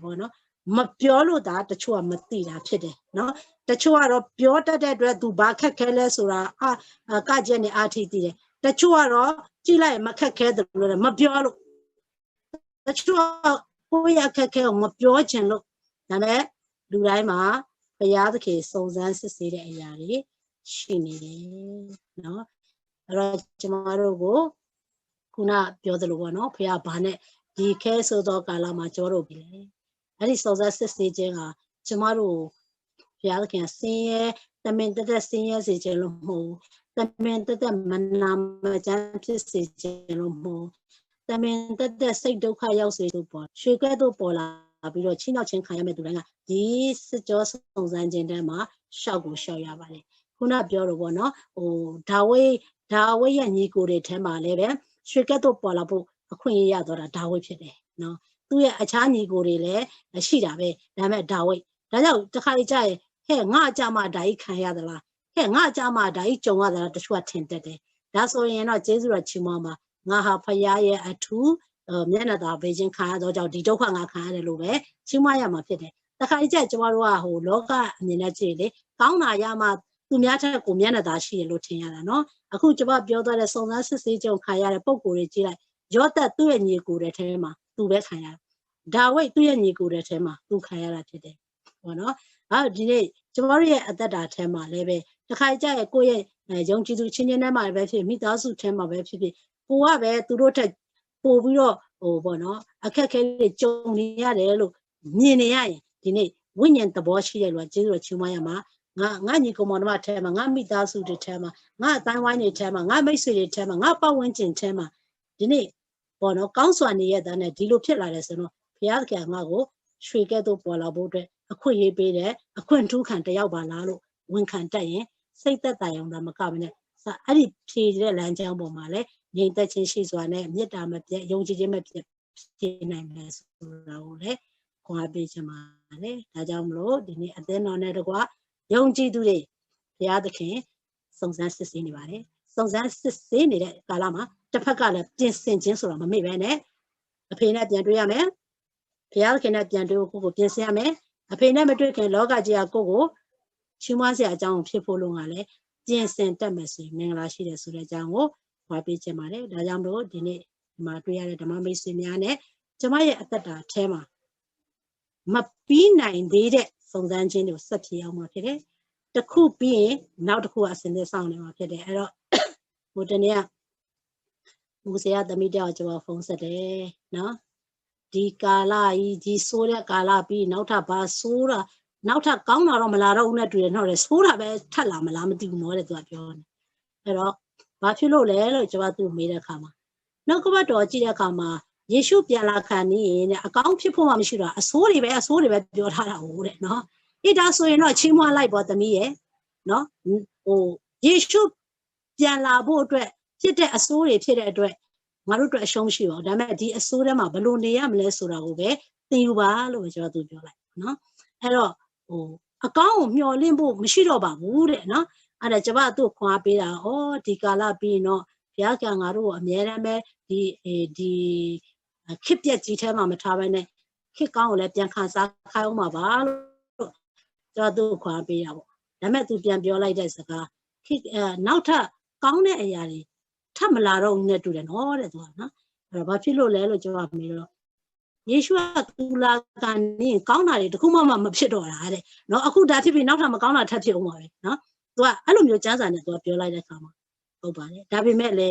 လောကကြီးမှာယေရှုလာကနေဒီအဆိုးတွေထပ်ဖြစ်နေပေမဲ့ဖခင်သားသမီးမှာတော့ဘုရားသခင်ကဘာဖြစ်လဲကောင်းတဲ့အရာတွေနဲ့ဆက်လက်ပတ်စည်းအောင်မယ်ဆိုတဲ့အကြောင်းပေါ့နော်ကျွန်တော်ပြောပြပါတယ်အဲ့တော့ဒီနေ့ဖခင်သားသမီးငှက်ရတဲ့ခွန်ဖခင်မပေးတယ်လို့ဘုရားသားသမီးတွေကိုလည်းဘုရားသခင်ကဘာဖြစ်လဲအကျိုးနည်းဖို့အတွက်ခံခိုင်းတဲ့ရတစုံတရားမရှိဘူးဒါပေမဲ့ဒီစိုးရုပ်တဲ့ကာလကိုဘုရားရဲ့ဂတိတော်တိုင်းရွေးကောက်တော်သူတဲ့တက်ကတော့ဒီခဲတဲ့ကာလတိုးတယ်လို့ပြောပါတယ်လို့ကျွန်တော်တို့ခွာပေးတယ်ပြီးတဲ့အခါမှာလည်းဒီကနေ့ဒီခဲဆိုသောကာလမှာကိုရီရဲ့အသက်ရှင်ခြင်းနဲ့ကိုရီရဲ့ဖျားနဲ့ဘလောက်သွားနိုင်လဲဆိုတာကိုလည်းဒါအခွင့်အရေးတစ်ခုဖြစ်တယ်ဆိုတဲ့အကြောင်းလည်းကျွန်တော်တို့ကိုပြန်ပြောပြတာပေါ့နော်ဒါကြောင့်နောက်ထပ်အကောင်းတွေလာအောင်မလားအဆိုးတွေလာအောင်မလားမသိရပေမဲ့လည်းအကောင်းဆုံးသောဖျားကိုရထားတဲ့အတွက်အဆိုးပဲလာအကောင်းပဲလာဖျားကကျွန်တော်ဆက်လက်တောင်းရုံမှာဖြစ်တယ်ပြောချင်တာကဒီနေ့စုံစမ်းစစ်ဆေးခြင်းခံရတဲ့ပုံကိုယ်တွေကိုကျွန်တော်တို့ခုနကြည့်တဲ့အခါမှာဒုစရိုက်လုပ်တဲ့လူတွေတရားမှမပါဘဲနဲ့အဲ့ဒီစုံစမ်းစစ်ဆေးခြင်းခံရပါတယ်အဲ့ဒီစုံစမ်းစစ်ဆေးခြင်းရွှေကဲ့သို့ပေါ်လာဖို့ဖြစ်ပါတယ်ဒီနေ့ကျမတို့ကိုဘုရားသခင်ကလည်းရွှေကဲ့သို့ပေါ်လာဖို့စုံစမ်းစစ်ဆေးနေတဲ့အရာတွေပေါ်မှာကျမတို့ဖခင်ရဲ့အကူအညီနဲ့အောင်မြင်ခြင်းကိုရယူတာမကဘဲနဲ့တစ်ဖက်ကနေလည်းဒီနေ့ဖခင်ခရစ်တော်ပြန်လာခေါ်ခြင်းအတွက်ပြင်ဆင်ခြင်းအသက်တာကိုလည်းမမေ့မလျော့နေဖို့အရေးကြီးတယ်ဆိုတဲ့အကြောင်းကိုမှာပေးချင်ပါတယ်ဒါကြောင့်မလို့ဖခင်ဖြေခိုင်းတဲ့ဆောင်မိုးပွဲတွေဖခင်စစ်ဆေးနေစုံစမ်းစစ်ဆေးခြင်းတွေကိုအထူးအောင်မြင်တာမကဘဲနဲ့ပြင်ဆင်ခြင်းအသက်တာမှာလည်းပဲလိုလေသေးမရှိဘဲနဲ့အဖေထောင်ကိုပြန်ရောက်တဲ့အခါမှာဖခင်ကိုပြန်တွေ့တဲ့အခါမှာဝတ်စုံအပြည့်နဲ့တရက်ဖို့စောင်းနိုင်တော်သူများဖြစ်အောင်ဟာဒီနေ့ဒီညလောက်ပါဝင်ခြင်းဖြစ်ပါတယ်ရောက်စီတိုင်းပေါ်မှာဒီနှုတ်ကပတ်တော်အချက်လက်အများအပြည့်ရောက်စီတိုင်းမှာဖျားရှင်ကောင်းရှိပါစေရောက်စီတိုင်းကိုကျေးဇူးတင်ပါတယ်